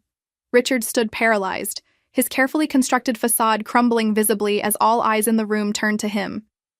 "That's not—" "She planted that," he stammered, his voice lacking conviction. Officer Bennett remained professional. Sir, the envelope was found inside a metal toolbox under a false bottom, locked in your garage cabinet. Would you like to explain how Mrs. Parker could have planted it there? As Richard fumbled for a response, Officer Jackson asked family members if they would provide statements about the events of the past few days. One by one, relatives stepped forward. Madison confirmed seeing Richard enter my room. Aunt Patricia recounted his suspicious behavior before and after the money went missing. Most devastating for Richard, my teenage nephew Tyler admitted, Uncle Richard asked me last week if Aunt Elena ever mentioned bringing money to help Mom with the roof. He seemed really interested. This revelation caused Jessica to gasp audibly, the full extent of her husband's premeditation becoming clear. When the officers asked Richard to come to the station for formal questioning, he made one last desperate attempt to shift blame. Elena put you all up to this. She's manipulating everyone because she's jealous of what Jessica and I have. She's been unstable since her divorce. The accusation fell flat as Officer Bennett calmly displayed the security footage again. The evidence speaks for itself, sir. Jessica, who had been uncharacteristically silent, finally found her voice. Richard, just tell the truth, please. The pleading in her tone suggested she was still hoping for some explanation that wouldn't shatter her world completely, but Richard had no explanation left. As the officers began reading him his rights, he blurted out, "It was just a loan. I was going to pay it back after this weekend." The admission of guilt silenced the room. Jessica sank into a chair, her face ashen. "A loan?" she whispered. "You stole from my sister and called it a loan?" Richard's desperation grew as he realized he had incriminated himself. "The business is struggling, Jess. I needed it for an investment opportunity that would fix everything. I had a sure thing. This weekend." Officer Bennett interjected, "You mentioned paying it back after this weekend. Were you planning to gamble with this money?" Richard's silence was answer enough. While the officers completed their paperwork and prepared to take Richard to the station, family members began approaching me one by one. My cousin Sarah hugged me tightly. "I'm so sorry I doubted you even for a second." Uncle Edward looked ashamed as he admitted, "Richard has been borrowing money from several of us. Small amounts at first, then larger sums. He always had some." Story about temporary business setbacks. As these confessions poured out, a pattern emerged. Richard had been systematically exploiting family members financially for years, using his charm and Jessica's goodwill to deflect suspicion. The police discovered that my envelope wasn't the first thing he had stolen. He had taken jewelry from Jessica's mother during Christmas and pawned a watch belonging to Uncle Edward. Before Richard was escorted out, Jessica confronted him one last time. "How long has this been going on? The gambling, the stealing?" Her voice trembled with rage and heartbreak. Richard couldn't meet her eyes. "It got bad about 2 years ago," he admitted. "The business hasn't been profitable since then. I've been trying to fix it." Jessica's face hardened. "By stealing from my family?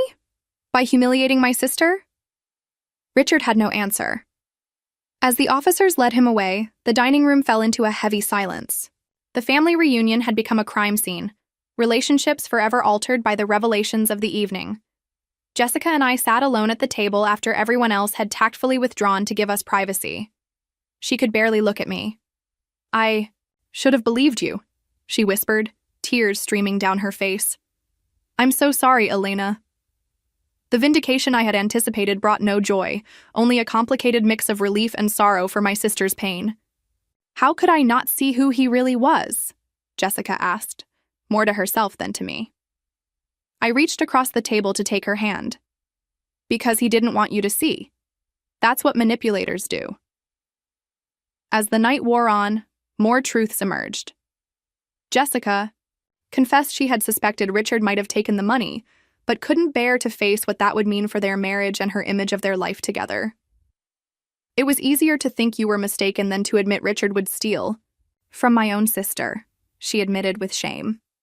The family rallied around us both, apologizing for their doubts and offering support. By the time we all retreated to our rooms for the night, the air had been cleared, but the paths forward remained uncertain. I lay awake, thinking about justice and its complex nature. Richard would face legal consequences, but the deeper justice came from truth finally breaking through deception. The family now saw him for who he truly was, and more importantly, they saw me clearly too. After years of Richard's subtle campaign to portray me as unstable and financially irresponsible, my credibility had been restored. As I drifted toward sleep, I realized this painful episode had freed not just me, but potentially Jessica as well, from a man who had manipulated us both for far too long. Morning arrived with a strangely peaceful silence enveloping the house. The previous night's events had exhausted everyone emotionally, yet there was also a sense of clarity, as if a persistent fog had finally lifted. I found Jessica in the kitchen, her eyes red-rimmed but calmer than I expected. She wordlessly handed me a cup of coffee, and we sat at the counter, the space between us heavy with unspoken thoughts. "I called a lawyer this morning," she finally said, her voice hoarse but determined. "I'm filing for divorce." The decisiveness surprised me, as I had expected her to struggle more with this decision. Reading my expression, she added, "This isn't just about the money he stole from you, Elena. Last night after you went to bed, I went through his office. There were credit card statements, gambling debts, loans I never knew about. He's been lying to me for years." I reached across to squeeze her hand, a gesture of solidarity that felt both foreign and familiar after our recent estrangement.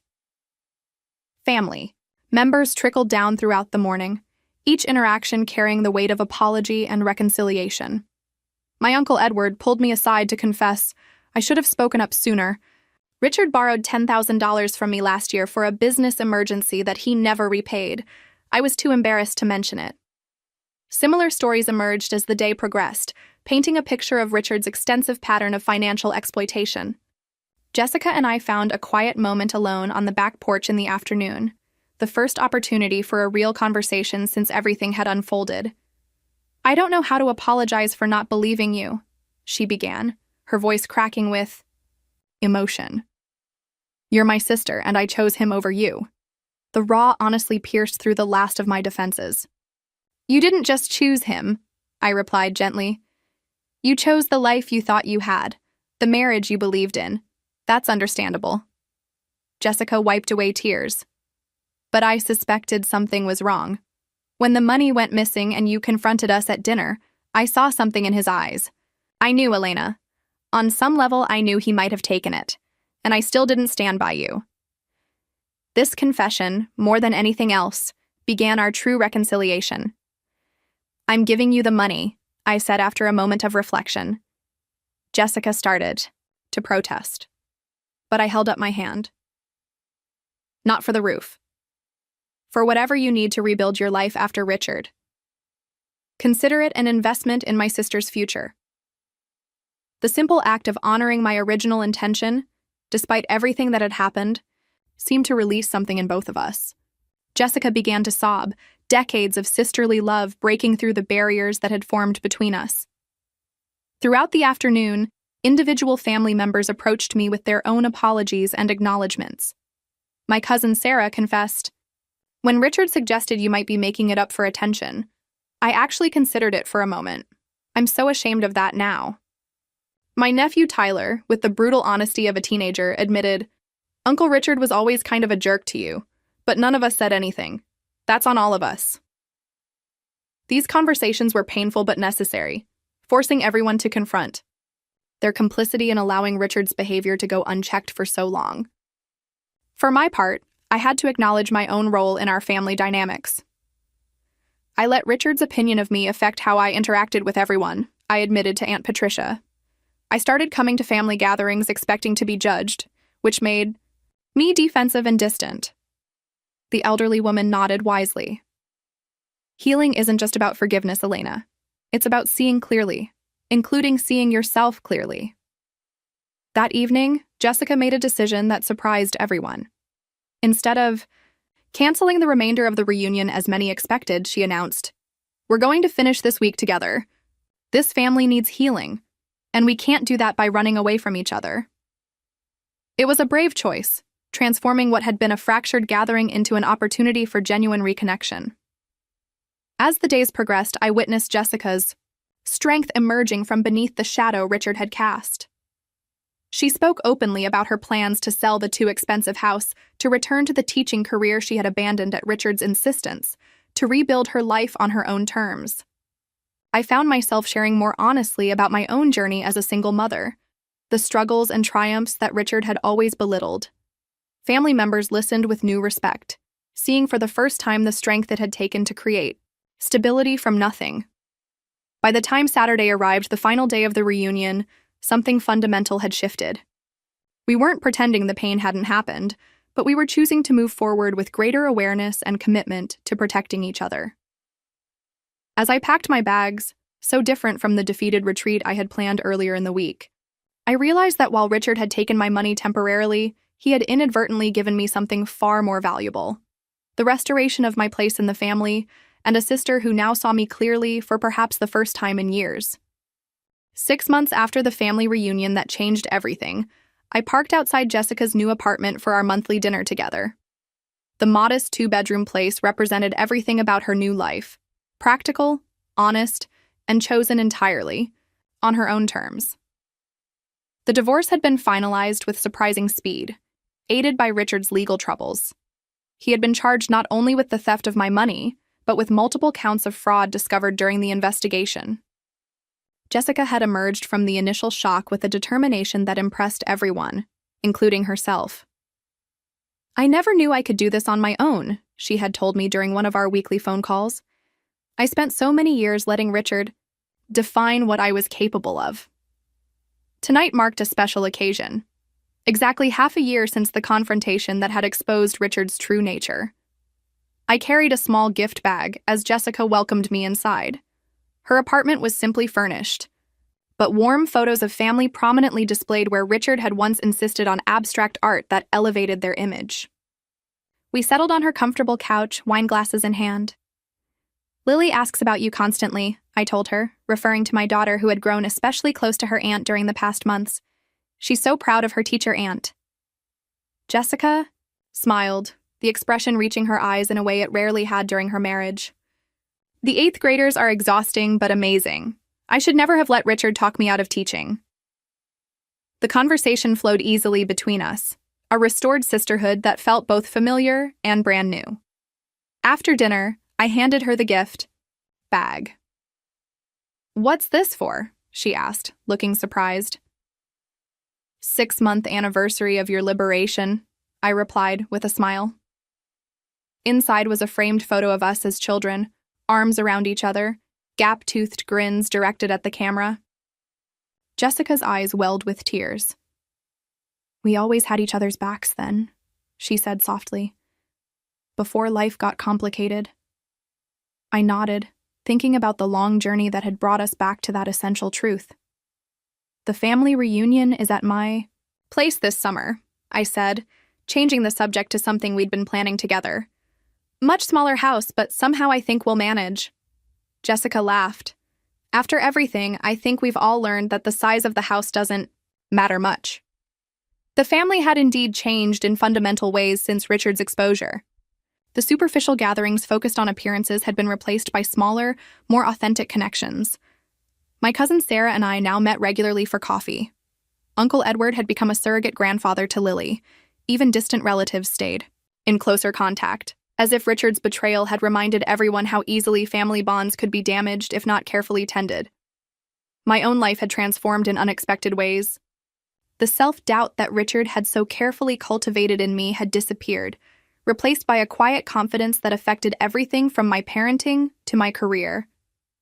2 months after the reunion, I had applied for and received a promotion I would never have considered myself qualified for previously.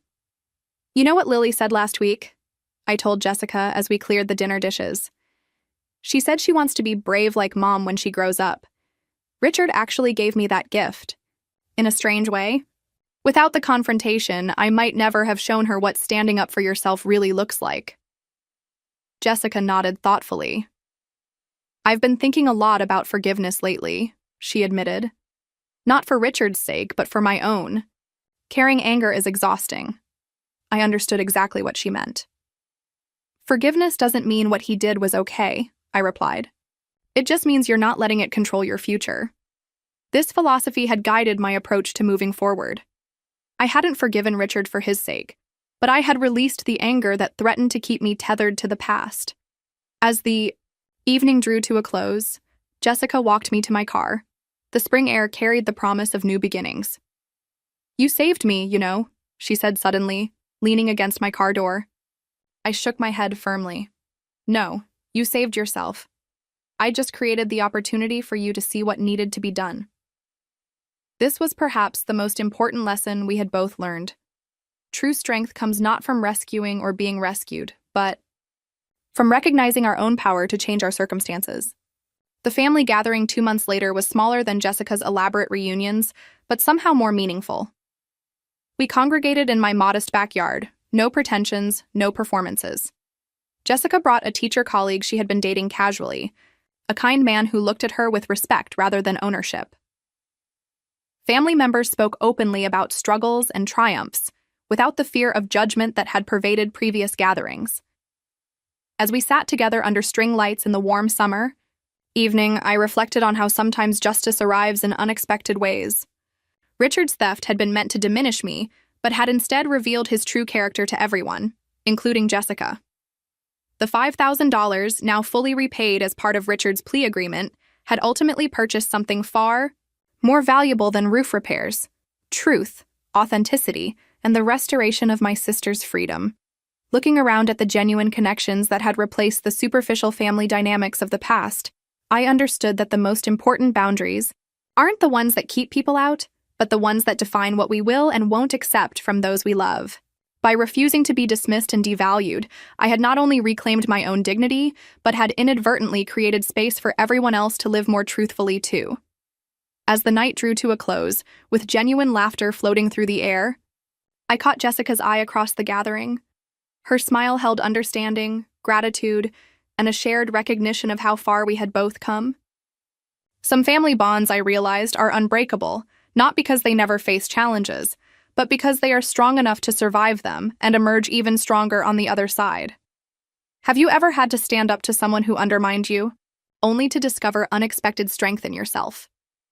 Or have you witnessed a situation where truth eventually prevailed despite someone's attempts to hide it? I'd love to hear your stories in the comments below. Sometimes the most powerful thing we can do is simply refuse to be silenced, even when those we love don't initially believe us. If this story resonated with you, please like and subscribe for more real-life experiences that remind us of the strength we all have inside. Thank you for listening, and remember that your truth matters, even when others try to deny it. I'm Melanie, 30 years old, and my story isn't your typical married into money tale. As a former security specialist, I've protected billionaires and dignitaries, but nothing prepared me for protecting myself from my mother-in-law, Eleanor.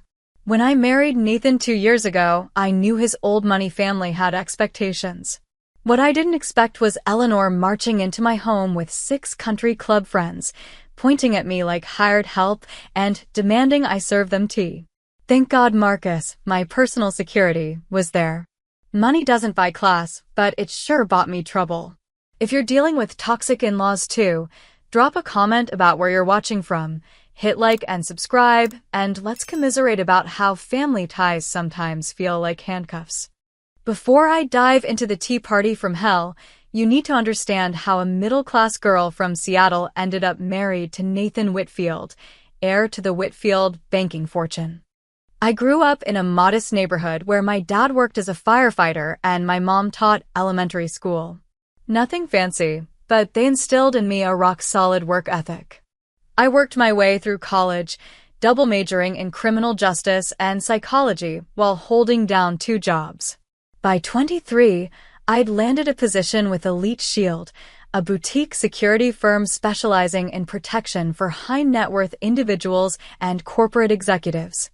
Within 3 years, I'd built a reputation as one of the firm's top security specialists. I wasn't the intimidating muscle that was never my role. I excelled at threat assessment, security planning, and coordinating protection details. My specialty was being the unseen guardian, the one who anticipated problems before they happened. That's how I met Nathan. I was running point on security for the Westlake Children's Hospital charity gala magnet for Seattle's wealthiest families. Nathan was there representing his family's foundation. He wasn't what I expected from a banking heir. While other guests barely acknowledged security personnel, Nathan actually noticed when I quietly intercepted a drunk photographer who was getting too aggressive with the celebrities. "That was impressive," he said, approaching me after the situation had been handled. "Most people wouldn't have seen that coming." "That's literally my job," I replied, not looking up from my communication device. Instead of being put off by my professional demeanor, he seemed intrigued. "I'm Nathan," he offered. "I know who you are, Mr. Whitfield. I studied the guest list." He laughed, a genuine, warm sound. "And you are?" "Melanie Reynolds, security coordinator." I finally looked up, meeting his gaze directly. What I expected to be a brief exchange turned into a conversation by the service entrance, then coffee after my shift ended at 2 a.m., and eventually a whirlwind romance. Nathan fell for my independence, my straightforward nature, and what he called my refreshing lack of interest in his family name. Eleanor Whitfield, however, was a different story. From our first meeting at the Whitfield estate in Madison Park, she made it clear I wasn't what she'd envisioned for her only son. She scrutinized everything from my off-the-rack dress to my direct manner of speaking. "Security," she'd repeated when Nathan explained my profession. "How unusual. I thought perhaps you worked in public relations or event planning." The implication was clear. Those would have been acceptable careers for a Whitfield spouse. Personal security was not. Our wedding was the first major battleground. Eleanor insisted on a 500-guest extravaganza at the Seattle Yacht Club. I wanted something smaller and more personal. Nathan tried to play peacemaker, but ultimately stood by my choice as something Eleanor never quite forgave either of us for. "It's just that the Whitfields have certain traditions," she'd sniffed when we announced our plans for a 100-person ceremony at a boutique hotel. "But I suppose you wouldn't understand that, coming from your background." Nathan has always been supportive but conflict avoidant by nature. Growing up with Eleanor had taught him to pick his battles carefully. "Mom's from a different generation," he'd often say. "She means well." Sometimes I wondered if he truly believed that, or if it was just easier than confronting the dragon. After the wedding, I made one decision that particularly irked Eleanor, keeping Marcus as my personal security. Marcus had been my colleague at Elite Shield before transitioning to private security. The necessity arose after I helped build a case against Lawrence Mercer, a tech executive with dangerous connections who was eventually convicted of corporate espionage and fraud. The threats I received afterward were specific enough that maintaining security seemed prudent. Nathan understood completely. Eleanor did not. "A bodyguard? Really, Melanie? This isn't some action movie." Yes, our home another point of contention. Nathan and I purchased a beautiful modern house in Bellevue, with floor-to-ceiling windows overlooking Lake Washington. I decorated it myself, blending Nathan's preference for classic elements with my love of clean, contemporary design. Eleanor had offered repeated Lido have her people handle the interior design. My polite refusal was taken as a personal insult. In the 2 years since our wedding, Eleanor had made a habit of dropping by unannounced, usually with some urgent matter that required Nathan's attention or some social event we simply must attend. Each visit included pointed comments about something in our home that wasn't up to Whitfield standards. Which brings us to last Tuesday. The perfect storm for Eleanor's ambush. The doorbell chimed at exactly 1:30 p.m. Normally, I'd have checked the security camera before answering, but I was expecting a package containing reference materials for my project. Without looking up from my laptop, I called out to Marcus, who was reviewing security footage in the home office. "Can you get that? It should be the courier." Instead of Marcus's acknowledgement, I heard the unmistakable sound of the front door opening, followed by the high-pitched, theatrical voice that featured in most of my stress streams. "You who? Melanie, darling. Where are you hiding?" "Eleanor." Before I could even close my laptop, the clicking of multiple heels echoed across our marble foyer. I looked up to see not just Eleanor, but an entire entourage sweeping into my living room like they owned the place. 6 women, all in their 50s or 60s, dressed in what could only be described as country club casual expensive slacks, silk blouses, statement jewelry, and judgmental expressions. Eleanor stood at the center, resplendent in a pale blue St. John knit suit that probably cost more than my first car. Her silver blonde hair was coiffed to perfection, not a strand out of place despite the light spring breeze outside. She surveyed my work setup, papers spread across the coffee table, laptop open, coffee mug half empty with barely disguised disapproval. "There you are. Ladies, this is Nathan's wife, Melanie," Eleanor announced, gesturing toward me as if I were an exotic exhibit at a zoo. "Melanie, these are my friends from the Lakeside Country Club Committee." The women fanned out behind Eleanor like a defensive formation. I quickly cataloged them as Eleanor made introductions. Barbara Wilson, a petite woman with sharp eyes that missed nothing and thin lips that seemed permanently pursed in disapproval. "Barbara runs our annual charity auction," Eleanor explained. Translation: the biggest gossip on the committee. Patricia Montgomery, Eleanor's shadow and yes-woman, nodding along to everything Eleanor said.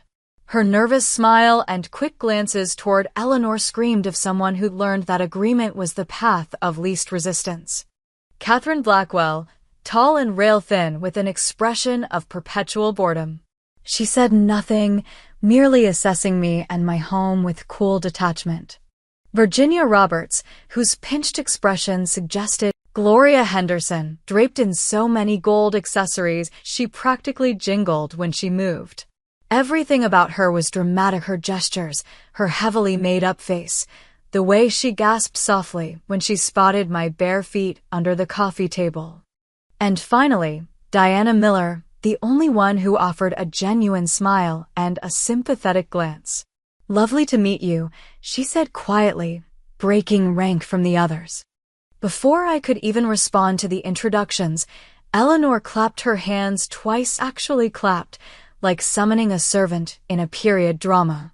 "Melanie will be serving us tea and finger sandwiches in the sunroom," she announced, pointing at me like I was the help. "We have our committee meeting to discuss the summer gala, and I thought, what better place than my son's lovely home?" I blinked, momentarily speechless. Had she really just volunteered me to serve her and her friends without even asking? In my own home? While I was clearly working. "Eleanor," I started, keeping my voice even, "I'm actually in the middle of an important project with a deadline. I wasn't expecting company today." Eleanor waved her hand dismissively. "Oh, you can take a break from playing on your computer. Family obligations come first, dear." She turned to her friends. "Melanie has this little consulting business. It's so sweet that Nathan lets her keep busy." Lets me? I felt heat rising to my face, but maintained my composure. Years of security work had taught me never to show when someone had gotten under my skin. Eleanor was already directing her friends toward our sunroom. "The view from here is spectacular, ladies. Nathan insisted on this property despite the modern architecture. I would have preferred something more traditional, but you know how the young are these days." As the women began settling themselves around my sunroom, Eleanor turned back to me. "We'll need the good tea service, the Wedgwood, not those modern mugs you usually use. And some proper sandwiches. Cucumber and cream cheese would be lovely, and perhaps some egg salad on that bread I brought over last week. Is it still fresh? You really should freeze it if you're not going to use it promptly." The women were already making themselves comfortable, placing designer handbags on my furniture, examining my decor with critical eyes. "I love what you've done with the place," Barbara commented, running a finger along the edge of my coffee table. "So, contemporary. Did you hire a decorator?" "No, I designed it myself," I replied, still standing in the middle of my own living room, feeling strangely like an intruder. "Oh, how creative," she responded with a tight smile that didn't reach her eyes. Virginia picked up a small sculpture Nathan and I had purchased on our honeymoon in Japan. Interesting choice. Eleanor, didn't you say Nathan's apartment used to be filled with proper antiques? Yes, before he moved here. Family heirlooms, some dating back generations. Now they're in storage somewhere. Eleanor sighed dramatically. But change is good, I suppose. I watched as these women examined my home, making underhanded comments disguised as compliments. My sanctuary was being invaded, my work interrupted, and I was somehow being cast as the villain in this scenario. Eleanor, I tried again. I really can't entertain right now. I have a deadline this evening and… Nonsense, Eleanor cut me off. Family comes first, Melanie. Nathan always says how important family is to him. Surely you don't want to disappoint him. Her voice had that dangerous sweetness, the kind that masked a threat. I glanced at my laptop, thinking of my client waiting for the security assessment, then at the 6 women now fully ensconced in my sunroom, and realized with growing anger that Eleanor had orchestrated this entire ambush. This wasn't just a spontaneous visit. This was a power play, designed to put me in my place serving her and her friends like the help she clearly thought I was. With my deadline looming and Eleanor's friends settling in like they were at a spa retreat, I reluctantly moved to the kitchen. As I filled the kettle, I pulled out my phone and texted Nathan. Your mother just showed up with 6 friends and told them I'd be serving them tea and sandwiches. I'm on deadline. Help. I stared at the screen, watching the message deliver, then show as read. The typing indicator appeared, disappeared, then reappeared before his response finally came through. Sorry, babe. In meetings all day. Can you just go along with it this once? I'll make it up to you, promise. I stared. With a sigh, I put my phone down and began assembling a tea tray. I pulled out the Wedgwood set that Eleanor had given us as a wedding present, a set I'd used exactly twice, both times when she visited. As I arranged cups and saucers, I heard the click of heels on the hardwood floor. The tea should steep for exactly 4 minutes, Melanie. Any longer and it becomes bitter. Eleanor had materialized in the kitchen doorway, watching me with critical eyes. And do we have any proper napkins? The linen ones, not those paper things you usually use. 3rd drawer on the left, I replied evenly, not looking up from the tea tray. The ones you gave us for Christmas. Good. You remembered.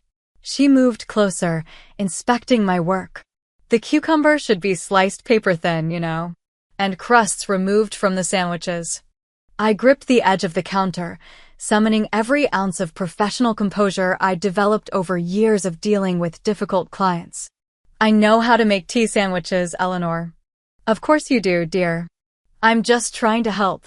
After all, entertaining is such an important skill for a Whitfield wife. She reached over and repositioned a teacup I'd just arranged. Nathan grew up with certain standards. There was again the implication that I wasn't good enough, didn't know enough, hadn't been raised with the right background to be worthy of her son. From the sunroom, I could hear the ladies' conversation, their voices carrying easily through our open-concept home. Eleanor mentioned she used to be in security, I heard Catherine say, her voice lowered, but not enough. Like a bodyguard or something. Can you imagine? Gloria responded with a tinkling laugh. No wonder she's so direct.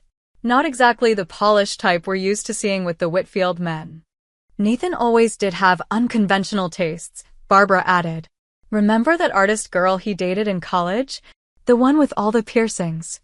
Well, at least Melanie is presentable, Virginia said. With some guidance, she might eventually understand how things are done in our circles. My cheeks burned as I sliced cucumbers with perhaps more force than necessary. I'd faced down corporate spies and actual threats to life and limb, yet these women with their passive-aggressive comments made me feel more undermined than any adversary I'd encountered professionally. Eleanor returned to her friends, and I could hear her joining the conversation. It's a process, training someone who wasn't raised with our traditions. I keep telling Nathan she just needs time to adapt to our ways. Training? Like I was some kind of pet to be housebroken? I finished preparing the tea tray and a plate of hastily assembled sandwiches. As I carried them into the sunroom, the conversation abruptly stopped the universal sign that I had been the topic of discussion. "Oh, lovely," Eleanor said with a tight smile. "Though I think we needed a few more sandwiches. There are 7 of us after all." "6," I corrected automatically. "I won't be joining you. As I mentioned, I have work." The women exchanged glances, clearly affronted by my direct refusal to participate in their impromptu tea party. "Work can wait, dear," Eleanor insisted. "This is an opportunity for you to get to know my closest friends. After all, social connections are so important. My client deadline can't wait." I turned to leave, hearing Patricia whisper not so subtly, "She's certainly independent." Back at my laptop, I tried to focus on my security assessment, but the chatter from the sunroom was incessant, punctuated by occasional laughter and Eleanor's voice rising above the others to make some point or another. Every few minutes, there would be a call for more hot water or another plate of sandwiches or questions about where the powder room was located. Each interruption chipped away at my concentration and my patience. The deadline clock was ticking, and I was making minimal progress. After the 3rd request for hot water, I received a text from my client asking for an update on the assessment. Just as I was about to respond, Eleanor's voice rang out again. "Melanie, we need more sandwiches, dear. And perhaps some of those little cookies you keep in the pantry." I closed my eyes, counted to 10. The sandwiches were adequate, though next time you might want to use a bit more cream cheese. She held out the plate expectantly. "We'll need at least another dozen. The ladies are famished after our tennis match this morning." "Eleanor," I said carefully. "Oh, it's just playing around on the computer," she dismissed. "Nathan makes more than enough to support both of you. These little projects of yours are a nice hobby, but surely not as important as making a good impression on the women who've been part of the Whitfield social circle for decades." "A hobby?" My security firm that I'd built from the ground up after leaving Elite Shield, that had major corporate clients and a waiting list? The work that had paid my way through life before I'd ever met Nathan? "It's not a hobby," I said, my voice dropping to a dangerous calm that anyone who knew me would recognize as the eye of the storm. "It's my career. It's who I am." Eleanor sighed dramatically. "Melanie, dear, you're a Whitfield now. Your priority should be supporting Nathan and representing the family appropriately. Now, about those sandwiches." She snapped her fingers at me. Actually snapped her fingers like summoning a waiter in a bad movie. And something inside me broke. The sound of Eleanor's fingers snapping hung in the air between us like a slap. In my peripheral vision, I saw movement from the hallway leading to the home office. Marcus, alert to the rising tension, had emerged silently. At 6'3", with the build of a former college linebacker, Marcus Taylor cut an imposing figure even in his understated dark gray suit. His face revealed nothing, but I recognized his stand, relaxed but ready, the professional calm that comes from years of security work. "Is there a problem, Mrs. Whitfield?" he asked, his deep voice quiet but carrying effortlessly across the room. Eleanor startled, nearly dropping the empty plate she'd been holding out to me. She spun around, clutching her pearl necklace. "Who are you?" she demanded, her voice rising an octave. "What are you doing in my son's house?" From the sunroom, I could hear the sudden hush as the ladies' chatter ceased, followed by the scraping of chairs as curiosity drew them toward the confrontation. "This is Marcus Taylor," I said, finding my voice and stepping forward. "My personal security." Eleanor's face went through a fascinating series of expression: shock, confusion, outrage, and finally, a forced smile as her friends appeared behind her. "Security," she repeated, as if I'd said something absurd. "In the house? During the day?" "Yes," I replied simply.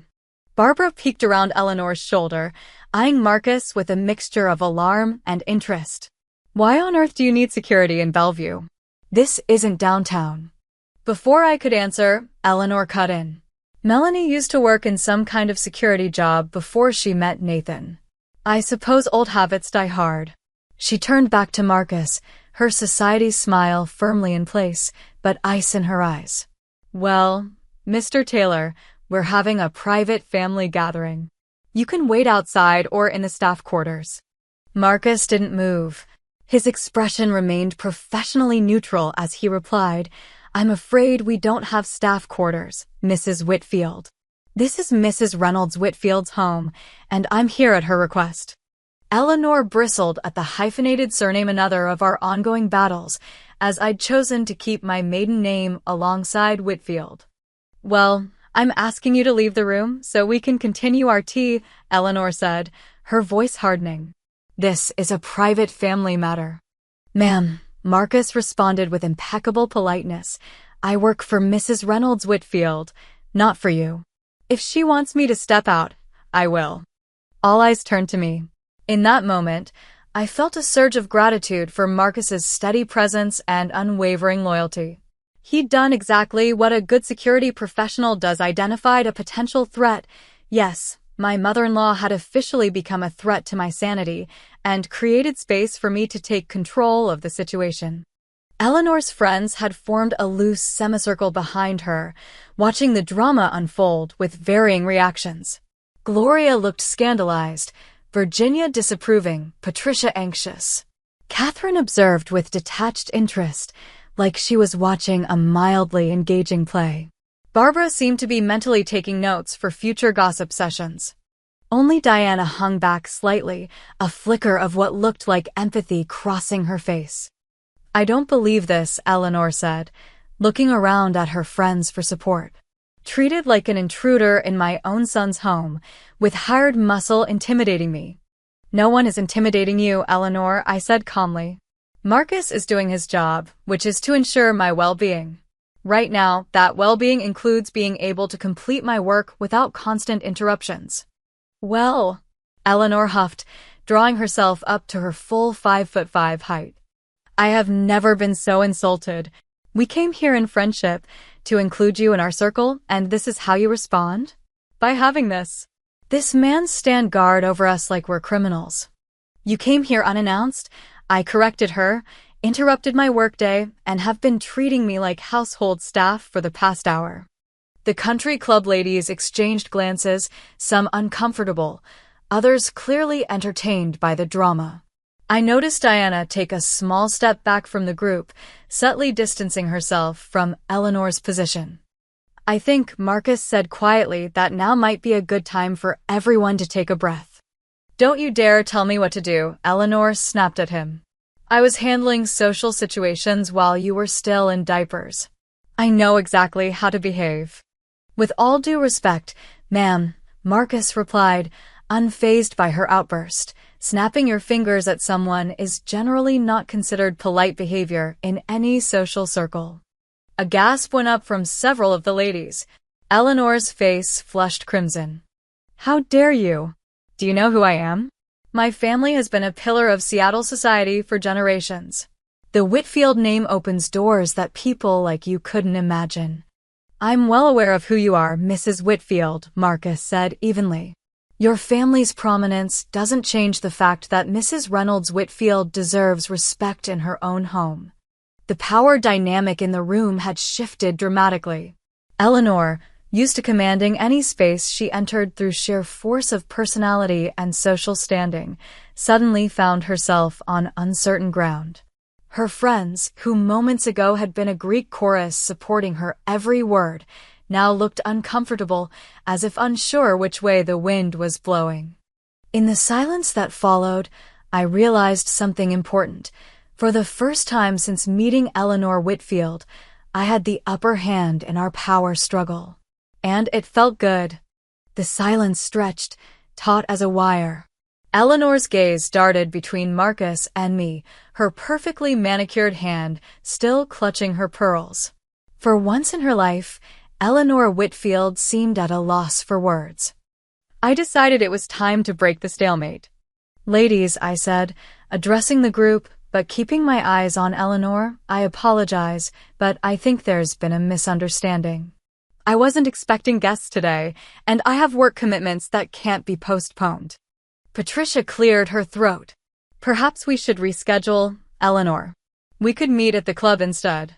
Eleanor shot her a look that could have frozen lava. We are not leaving. Nathan would be appalled to know his mother was being treated this way in his own home. Would he? I asked quietly. Would Nathan really expect me to drop everything, including client deadlines, to serve tea without any advance notice? Family obligations come first, Eleanor insisted, but I noticed a flicker of uncertainty in her eyes. I agree, I said. Family is important. So is respect.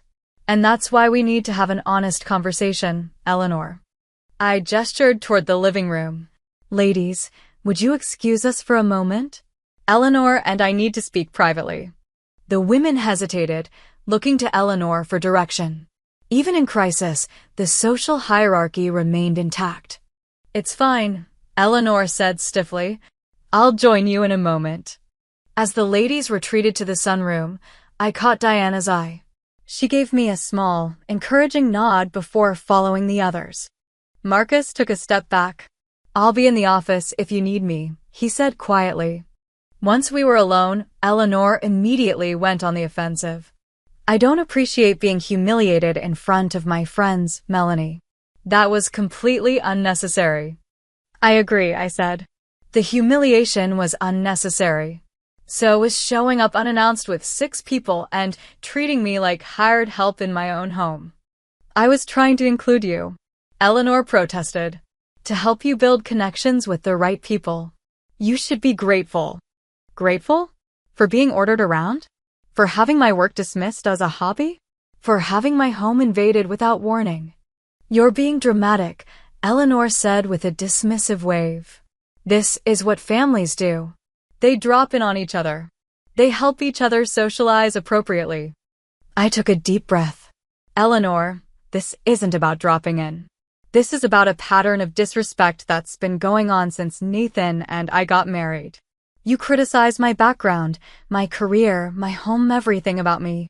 You make decisions about my time without consulting me. You treat me like I'm somehow beneath you. That's ridiculous, she scoffed, but her eyes slid away from mine. You're just overly sensitive. You don't understand how things work in our world. Your world, I corrected. And I understand perfectly. I've worked with wealthy families for years, Eleanor. I've seen healthy dynamics and toxic ones. What you're doing isn't about family traditions or social norms. It's about control. Eleanor's face hardened. You think you know everything, don't you? Just because you married my son doesn't mean you understand what it means to be a Whitfield. Nathan was raised with certain expectations, certain standards. Nathan is a grown man who chose to marry me, exactly as I am, I interrupted.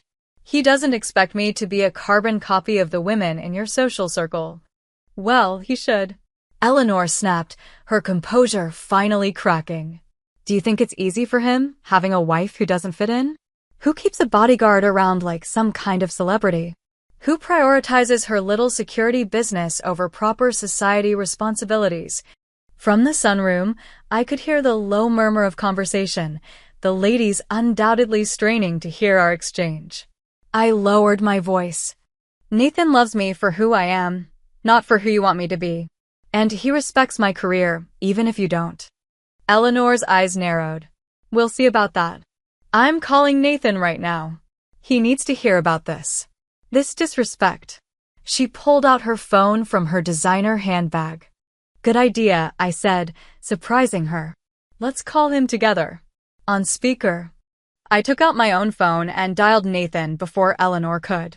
After 2 rings, he picked up. Hey, babe, I'm still in meetings. Can I call you back? Nathan, your mother is here, I said, keeping my voice steady. With 6 friends from the country club. She'd like to speak with you. Mom's there, he asked, confusion evident in his voice. I didn't know she was visiting today. Neither did I replied. She arrived unannounced about an hour ago and informed me I would be serving them tea and sandwiches. Eleanor reached for the phone. Nathan, darling, your wife is being completely unreasonable. She has her bodyguard intimidating us and... Whoa, wait, Nathan interrupted. Mom, did you really show up without calling first? You know Melanie works from home on Tuesdays. This is important, Nathan. The summer gala committee needed a meeting place, and I thought it would be nice to include Melanie in our planning. By having her serve refreshments?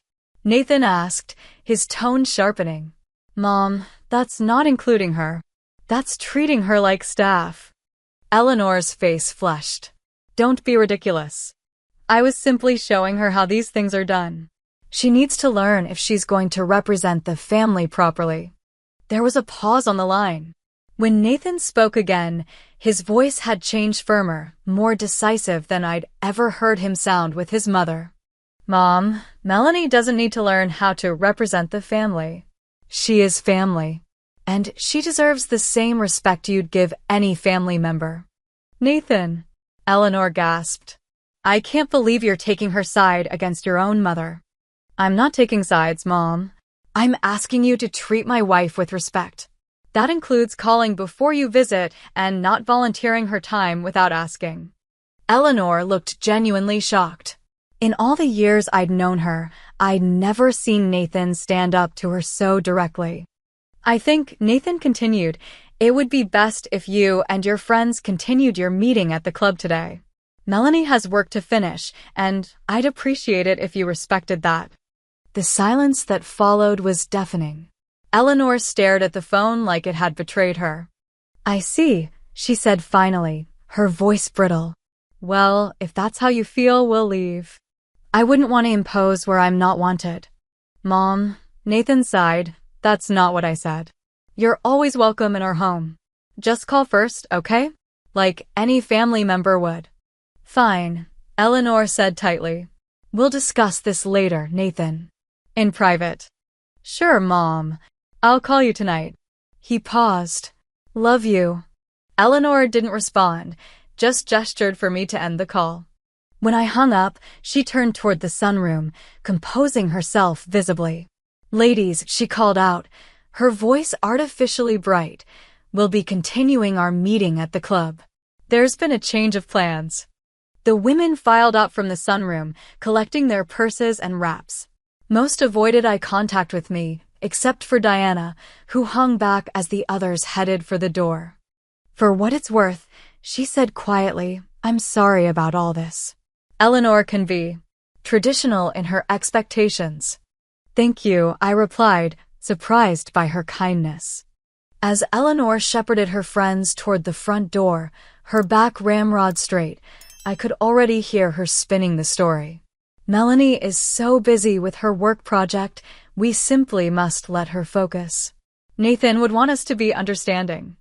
The door closed behind them with a definitive click, and for the first time in over an hour, my home was quiet again. I stood in the empty foyer, a strange mixture of triumph and anxiety washing over me. I'd won this battle, but the war with Eleanor was far from over. And I wasn't sure what the fallout would be. The house felt strangely empty after Eleanor and her entourage departed. I returned to my laptop, but the confrontation had left me too wired to focus immediately.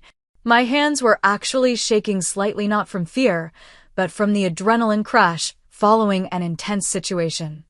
Marcus appeared in the doorway, his expression professionally neutral. Everything all right? I nodded. They're gone. Thanks for having my back. Just doing my job, he replied, but there was a glint of satisfaction in his eyes. Marcus had been dealing with Eleanor's disdain since I'd married Nathan. The sidelong glances, the comments about staff knowing their place, the way she'd ask him to park the car or carry packages as if he were a chauffeur rather than personal security. Want a debrief? He asked, falling into our professional pattern. I smiled at the familiar routine. In security work, debriefing after incidents is standard procedure way to analyze what happened, identify what went well or poorly, and prepare for future situations. Actually, yes, I said, gesturing to the chair across from me. Professional assessment? Marcus sat down, shifting into analysis mode. Subject entered premises without authorization, accompanied by multiple unknown individuals. Subject attempted to assert authority beyond her standing and made demands that interfered with your scheduled tasks. When boundaries were established, subject escalated verbally but withdrew when backup support arrived. I couldn't help laughing at his clinical description of my mother-in-law. That's one way to put it. Threat assessment, he continued, the hint of a smile breaking through his professional demeanor. Low physical threat, high emotional manipulation risk, I replied, falling into our familiar pattern. Likelihood of repeat incident, very high. Recommended security measures? I considered this. Maintain current protocols. Add screening of unscheduled visitors before entry. Develop clear response plan for future incidents. Marcus nodded approvingly. Good assessment. I'd add, consider briefing primary stakeholder more thoroughly on potential threats and response protocols. Primary stakeholder? I raised an eyebrow. You mean my husband? Affirmative. Marcus stood up. Speaking of which, your phone is lighting up. Looks like he's calling back. Sure enough, Nathan's name was flashing on my screen. I picked up as Marcus discreetly left the room. Hey, I answered. Are you okay? Nathan asked immediately. I'm so sorry about Mom. I had no idea she was planning to ambush you like that. I'm fine, I assured him. Just processing. Your mother has pulled stunts before, but this was next level. I know. He sighed heavily. I just stepped out of my meeting to call you properly. I can't believe she showed up with the entire committee. That's outrageous, even for her. The kicker was her snapping her finger. She didn't. Nathan groaned. God, Mel, I'm really sorry. Look, I'm going to wrap things up here and come home early. We need to talk about this face to face. An hour later, I heard Nathan's car pull into the driveway. I'd managed to make significant progress on my security assessment once my adrenaline levels had returned to normal, but I was still keenly aware of the emotional toll the confrontation had taken. Nathan came through the door looking harried, his tie loosened and hair slightly mussed from running his hands through Ithis-tel when he was stressed. He immediately crossed the room and pulled me into a tight hug. I should have been here, he murmured against my hair. It's okay, I said, relaxing into his embrace. I handled it. I know you did. He pulled back to look at me. You always do. But you shouldn't have to handle my mother alone. We moved to the couch, where Nathan listened as I recounted the full experience, from Eleanor's dramatic entrance to Marcus's intervention to the phone call. I've never heard you speak to her like that, I said when I finished. About respecting me, I mean. Nathan ran a hand through his hair again. I should have done it a long time ago. It's just, you know how she is. How she's always been. Growing up with Eleanor as a mother, you learn to pick your battles carefully. I get that, I said. But Nathan, this can't continue. The constant criticism, the unannounced visits, the way she treats me like I'm somehow beneath her, it's wearing me down. He nodded slowly. You're right. It's not fair to you, and honestly, it's not helping my relationship with her either. I've been avoiding conflict for so long that she thinks she can get away with anything. What do we do? I asked. I don't want to put you in the middle, but I also can't keep living like this, constantly bracing for her next ambush. Nathan took my hand, his expression more resolved than I'd ever seen it when discussing his mother. We set boundaries, Lear, firm boundaries. Together. And we enforce them consistently. She won't like that, I warned. No, he agreed with a grim smile, she won't. But that's not our problem. Mom needs to understand that when she disrespects you, she's disrespecting both of us. Our marriage. Our choices. We spent the next hour developing a concrete plan for handling Eleanor moving forward. No more unannounced visits she would need to call at least a day in advance. No more criticism of my career or background. No more volunteering our home or our time without checking with both of us first. I'll call her tonight, Nathan said when we'd finished. Better to address this right away, while today's incident is still fresh. I squeezed his hand. Thank you for understanding. For standing up for us. I should have done it sooner, he admitted. It's just, She's been the dominant force in my life for so long. After my dad died, she took control of everything: the family, the social obligations, my life. I got used to going along with her demands because it was easier than fighting. I understand, I said. But we're a team now. You don't have to face her alone anymore. That evening, Nathan called Eleanor while I sat beside him, our hands linked. He put the phone on speaker as it rang. Nathan, Eleanor answered coolly. I was wondering when you'd call. Hi, Mom. I wanted to talk about what happened today. Yes, well, I've been thinking about that too. I may have been a bit presumptuous in bringing the committee to your home without notice. Nathan and I exchanged surprised glances. This almost sounded like the beginning of an apology, something I'd never heard from Eleanor. It was more than presumptuous, Mom. It was disrespectful to Melanie and to our home. I was trying to help, Eleanor insisted, her tone hardening. Melanie needs guidance on how to navigate our social circles. You know how important these connections are for your career, for our family standing. Mom, Nathan said firmly, Melanie doesn't need guidance. She's accomplished and capable on her own terms. What she needs, what we both need, is for you to respect our boundaries. Eleanor made a dismissive sound. Boundaries. Everyone's obsessed with boundaries these days. In my day, family didn't have boundaries. We were involved in each other's lives. Being involved is fine, Nathan replied. Controlling is not. From now on, we need you to call before visiting. No more surprise drop-ins. You're saying I need permission to visit my own son? Eleanor's voice rose incredulously. I'm saying you need to show the basic courtesy you'd extend to any adult, Nathan countered. Would you show up unannounced at a friend's house with 6 people in tow and expect to be served? The silence on the other end suggested Eleanor was not accustomed to this level of directness from her son. Furthermore, Nathan continued, I need you to stop criticizing Melanie's background, her career, or her choices. She's my wife, Mom.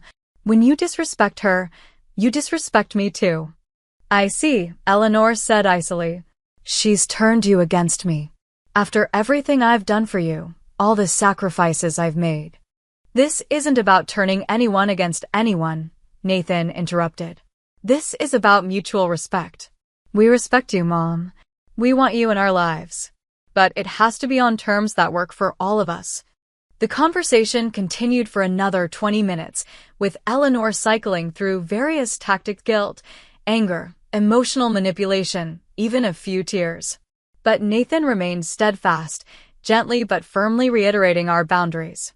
By the time we hung up, I wasn't sure if we'd made progress or just drawn battle lines more clearly. Eleanor had eventually agreed to call before visiting, but her frigid tone suggested this was far from over. That went about as well as could be expected, Nathan said, exhaling heavily. She'll test these boundaries, I predicted. Probably sooner rather than later. I know, he nodded. But we'll be ready. Together. As I leaned against him, I felt a new appreciation for the man I'd married. Nathan might have spent years avoiding conflict with his mother, but when it mattered, when our relationship was at stake, he'd found the strength to stand firm. The battle with Eleanor was far from over, but for the first time, I felt like we were truly united on the same side. 1 month passed after the Tea Party confrontation, a month of significant change in our family dynamics. As I'd predicted, Eleanor tested our boundaries, almost immediately showing up unannounced 3 days after our phone call, ostensibly to drop off some mail that could easily have been forwarded. Nathan had calmly but firmly reminded her of our agreement, asking her to call next time. She'd left in a huff, but it was a critical moment, the first time our united front had held firm in person.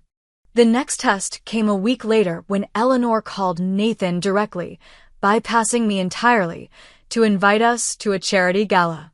It's so last minute, I didn't think Melanie would be able to rearrange her work schedule, she'd explained sweetly. I know how busy she is with her consulting. Nathan had simply replied, I'll discuss it with Melanie and will let you know, refusing to make decisions without me as he might have done in the past. The most challenging moment came when Eleanor attempted to rally the extended Whitfield family against me. She'd called Nathan's cousins, his aunt and uncle, even his godfather, spinning a tale of how I was isolating Nathan from his family, how I had armed security, preventing her from visiting her own son. "She's painting you as some kind of controlling villain," Nathan had warned me after his cousin James called to check in on him. Rather than letting this divide us, we'd decided to host a small family dinner, inviting key members of the Whitfield clan to our home. It was my chance to show them directly who I really was, rather than the caricature Eleanor had created. The evening had been a success. Nathan's Aunt Elizabeth, his father's sister, had particularly warmed to me. "You remind me of myself at your age," she'd confided after dinner. "I married into the Whitfield name too, you know." Eleanor never quite forgave me for stealing her brother-in-law from her carefully selected candidates. This revelation that Eleanor had a history of trying to control family marriages had been illuminating. We'd gained valuable allies that night, people who could see through Eleanor's manipulations because they'd experienced them themselves. The ultimate test came at the monthly family dinner at Eleanor's home, a tradition we'd kept despite the tensions. Eleanor had been civil but cool throughout the appetizer and main course. But as dessert was served, she'd made a pointed comment about daughters-in-law who make an effort to fit into family traditions while describing her friend Virginia's new daughter-in-law. In the past, I would have let it slide or Nathan would have changed the subject. But this time, I'd met her gaze directly and said, "I think the best family traditions are the ones that make room for new members and new perspectives, don't you?" Eleanor had been momentarily speechless, not because my response was particularly cutting, but because I'd calmly addressed her passive-aggressive comment head-on, without either ignoring it or escalating. After a tense moment, she'd surprisingly nodded and said, "Perhaps you're right, Melanie. Some adaptation is necessary as families grow." It wasn't exactly an olive branch, but it was the closest thing to acknowledgement of my place in the family that I'd ever received from Eleanor. As for my bodyguard Marcus, Eleanor had gradually stopped making pointed comments about his presence. The turning point had been when her car broke down after a fundraiser and Marcus had efficiently arranged for assistance while Nathan and I were still inside the venue. Eleanor's grudging "thank you" had been brief but genuine. Today, a full month after the confrontation, I was meeting Diana, the one sympathetic member of Eleanor's tea committee, for coffee at a small cafe near the lake. To my surprise, she'd reached out a week after the incident, apologizing again for her part in the ambush and suggesting we meet. "I want you to know I've always been uncomfortable with how Eleanor talks about you," Diana confided over her latte. "My daughter married a man from a completely different background as a firefighter, no connections to our social circles. Eleanor was horrified when I supported their marriage." "Why do you stay friends with her?" I asked, genuinely curious. Diana sighed. 30 years of history, for one thing. And Eleanor wasn't always like this. After her husband died, she became more controlling, more rigid about social rules. I think it was her way of creating order in a world that had suddenly become unpredictable. This insight into Eleanor's behavior didn't excuse it, but it helped me understand it better. Loss and grief can change people, sometimes hardening them against further pain by building walls of control. "She respects strength, you know," Diana added, surprising me. She'd never admit it, but the fact that you stood up to her actually raised her estimation of you. "Eleanor despises weakness more than anything." I thought about this as I drove home later.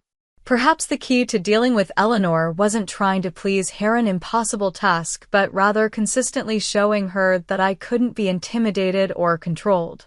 When I arrived home, I found Nathan in the kitchen, attempting to cook dinner, a new hobby he'd taken up recently. "How was coffee with Diana?" he asked, looking up from a recipe displayed on his tablet. Enlightening, I replied, kissing him hello. "I think I might have gained an Alan some insight into your mother." As we prepared dinner together, I shared what Diana had told me about Eleanor's transformation after her husband's death. That tracks, Nathan said thoughtfully, chopping vegetables with newfound confidence. Dad was always the buffer between Mom and the world. He could calm her down when she got on one of her tears about propriety or tradition. After he died, it was like she clung to those rules even harder. It doesn't excuse how she treats people, I noted. No, he agreed, but it helps explain it. And knowing where someone's coming from makes it easier to deal with them effectively. That was security specialist thinking, understanding motivations to better predict and manage behavior. It seemed Nathan had been picking up some of my professional perspective, just as I'd been learning about his world. Later that evening, as we relaxed on the couch, Nathan's phone rang. He checked the screen and raised an eyebrow. "It's Mom," he answered, putting it on speaker. "Hi, Mom. You're on speaker with Melanie and me." "Hello, both of you," Eleanor said, her tone unusually measured.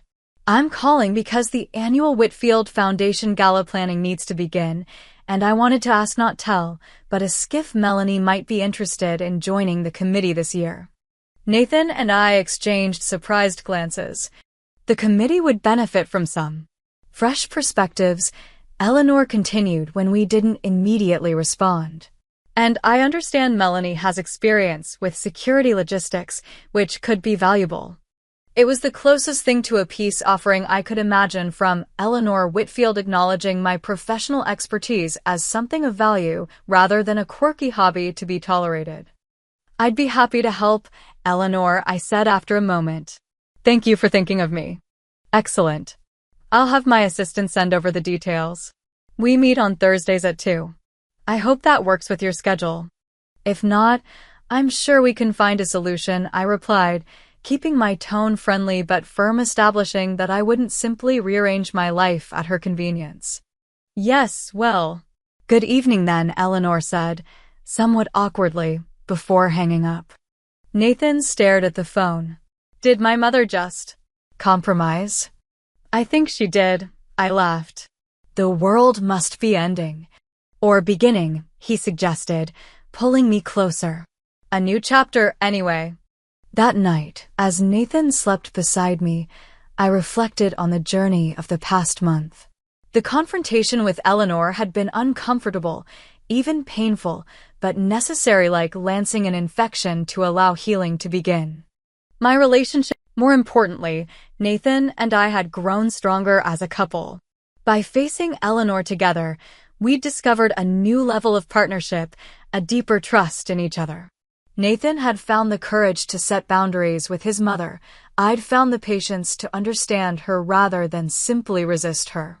In my security work, I'd learned that sometimes the most dangerous moment in a confrontation is not the initial clash, but the aftermath, when people are licking their wounds, calculating their losses, and planning their next moves. How you handle that period often determines whether conflict escalates or resolves. Eleanor had tested our boundaries, but ultimately recognized that her traditional tactics wouldn't work anymore. We had established a new normal, one where I was treated as an equal partner in the Whitfield family, not as an interloper to be trained or controlled. As I drifted toward sleep, I smiled at the irony. Eleanor had spent her life cultivating power through social connections and family control. But true power, I'd learned, came from knowing your own worth and refusing to let others diminish it, a lesson that my confrontation with Eleanor had reinforced in the most unexpected way. The battle with my mother-in-law had taught me that sometimes having your own bodyguard moment, whether literal or metaphorical, is necessary to maintain your dignity and self-respect. And that's a lesson worth sharing. Have you ever had to stand up to a difficult family member who crossed your boundaries? I'd love to hear your stories in the comments below. Don't forget to like this video if you found it helpful, subscribe to my channel for more real-life stories about navigating complicated relationships, and share with anyone who might be dealing with their own Eleanor. Remember, setting boundaries isn't selfish, it's essential for healthy relationships. Thank you for watching, and remember, your worth isn't determined by anyone else's opinion of you.